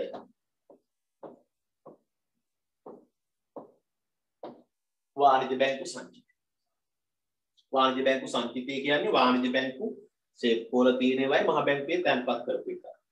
දැන් දරුවෝ අපි මේකේ හොයා ගන්න ඕන විවහාර මුදල් කීයද කියලා. දැන් දරුවන්ට පේනවා M1.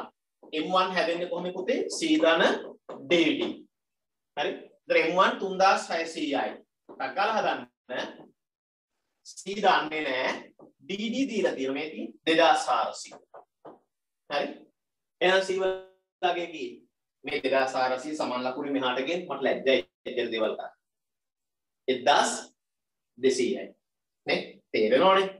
3600 තියෙන පැත්තට 2400. පින 2400 සමානයි C. 3600 2400ක් අඩු කරාම 1200. 1200. C කියන්නේ පුතේ විවහාර මුදල්. 1200. එහෙනම් මෙතෙන්ට ආවා විවහාර මුදල් වලට 1200 ලියන්න. 1200 ලියන්න. හරිනේ? M1 සමානයි C ධන DD. M1 කියන්නේ 3600යි. C දන්නේ නැහැ. DD කියන්නේ 2400යි. එතකොට C හොයාගන්න පුළුවන් 1200යි. C කියන්නේ 1200යි. හරිද? C කියන්නේ 1200යි. right. C 1200යි. ධන වාණිජ බැංකු සංචිතය හොයාගන්න පුතේ. සංචිතය හොය. සංචිතය හොය. මොනවා මේක මතනවා?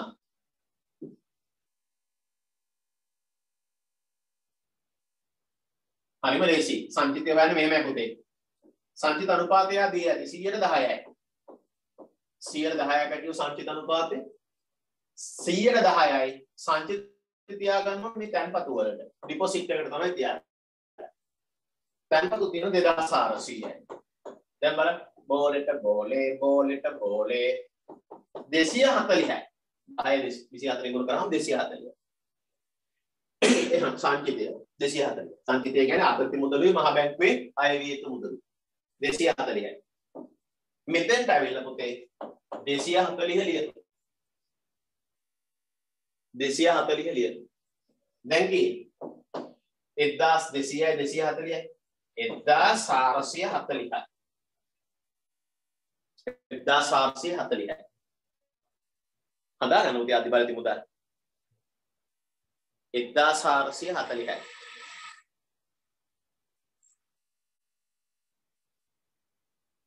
හරි 1440. දැන් මෙතෙන් තියෙන ළමයි 1440යි. මුදල් ගුණක එක M1 බෙදීම HM. M1 කියන්නේ 3600යි ආ දීලා තියෙනවා. HM අපි ගන්නවා.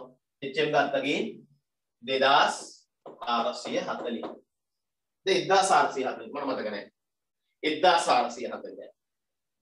1440යි. 1440. දැන් 3600 1440 බෙදා 2.5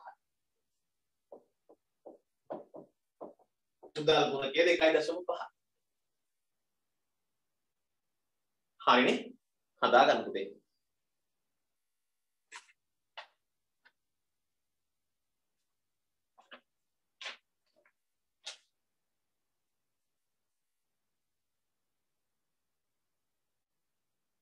හතරවෙනි කොටස පේනවද වෙලාව තව අපිට?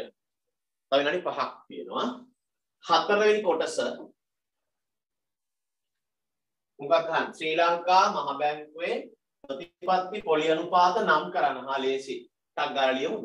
මහ බැංකුව සතු ප්‍රතිපත්තිමය පොලි අනුපාත 3ක් තියෙන වර්තමානයේ. මූල්‍ය ප්‍රතිපත්තිය ක්‍රියාවට නම් වනකොට මහ බැංකුව සතු ප්‍රතිපත්තිමය පොලි අනුපාත 3යි. මොකද්ද පුතේ ප්‍රතිපත්තිමය පොලි අනුපාත 3? 1 ලියන්න. බැංකු පොලි අනුපාතය. විස්තර කරන්න වෙලාව නැහැ පැටව. බැංකු පොලි අනුපාතය. ඒ කියන්නේ මහා බැංකුව අවසාන ණය දෙන්නා වශයෙන් වාණිජ බැංකුවට ණය දෙනකොට අය කරන පොලි අනුපාතය. බැංකු පොලි අනුපාතය.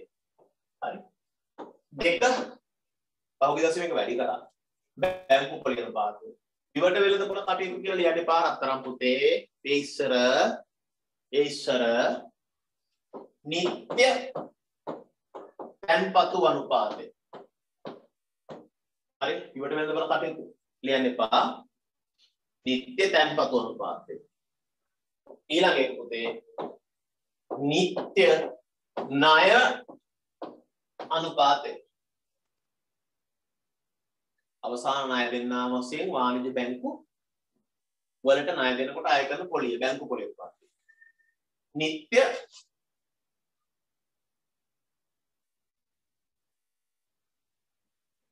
නිත්‍ය තැන්පතු අනුපාතය කියන්නේ ඕනම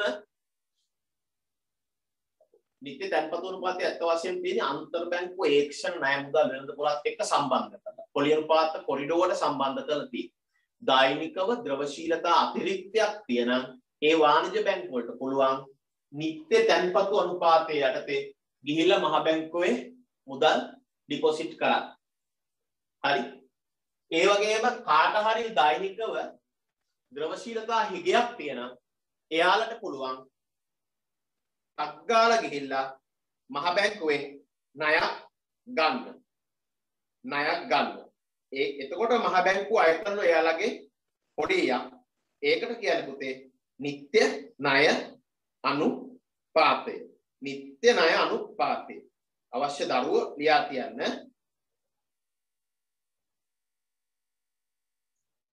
නිත්‍ය තැන්පතු නිත්‍ය ණය.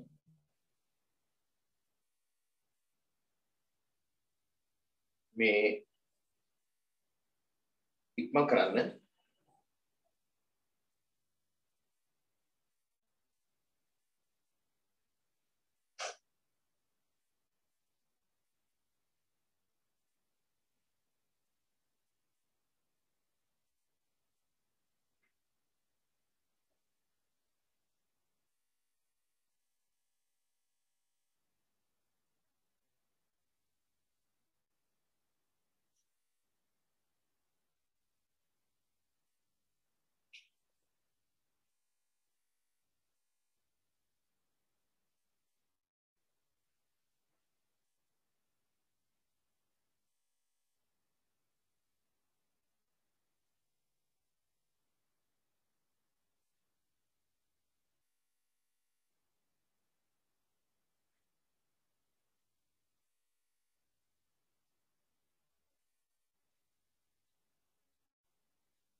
right මම පුතේ දැනට එතකොට අපිට මෙන්න මෙහෙම වෙනවා වේලාව මදි වෙනවා මේ ටික කරන්න මම ආසයි කියලා දෙන්න නමුත් මම බැලුවේ අර ක්ලාස් එකට මම දාලා තියෙනවා මේ ලින්ක් එක ක්ලාස් එක පටන් ගන්නවා 8ට කියලා.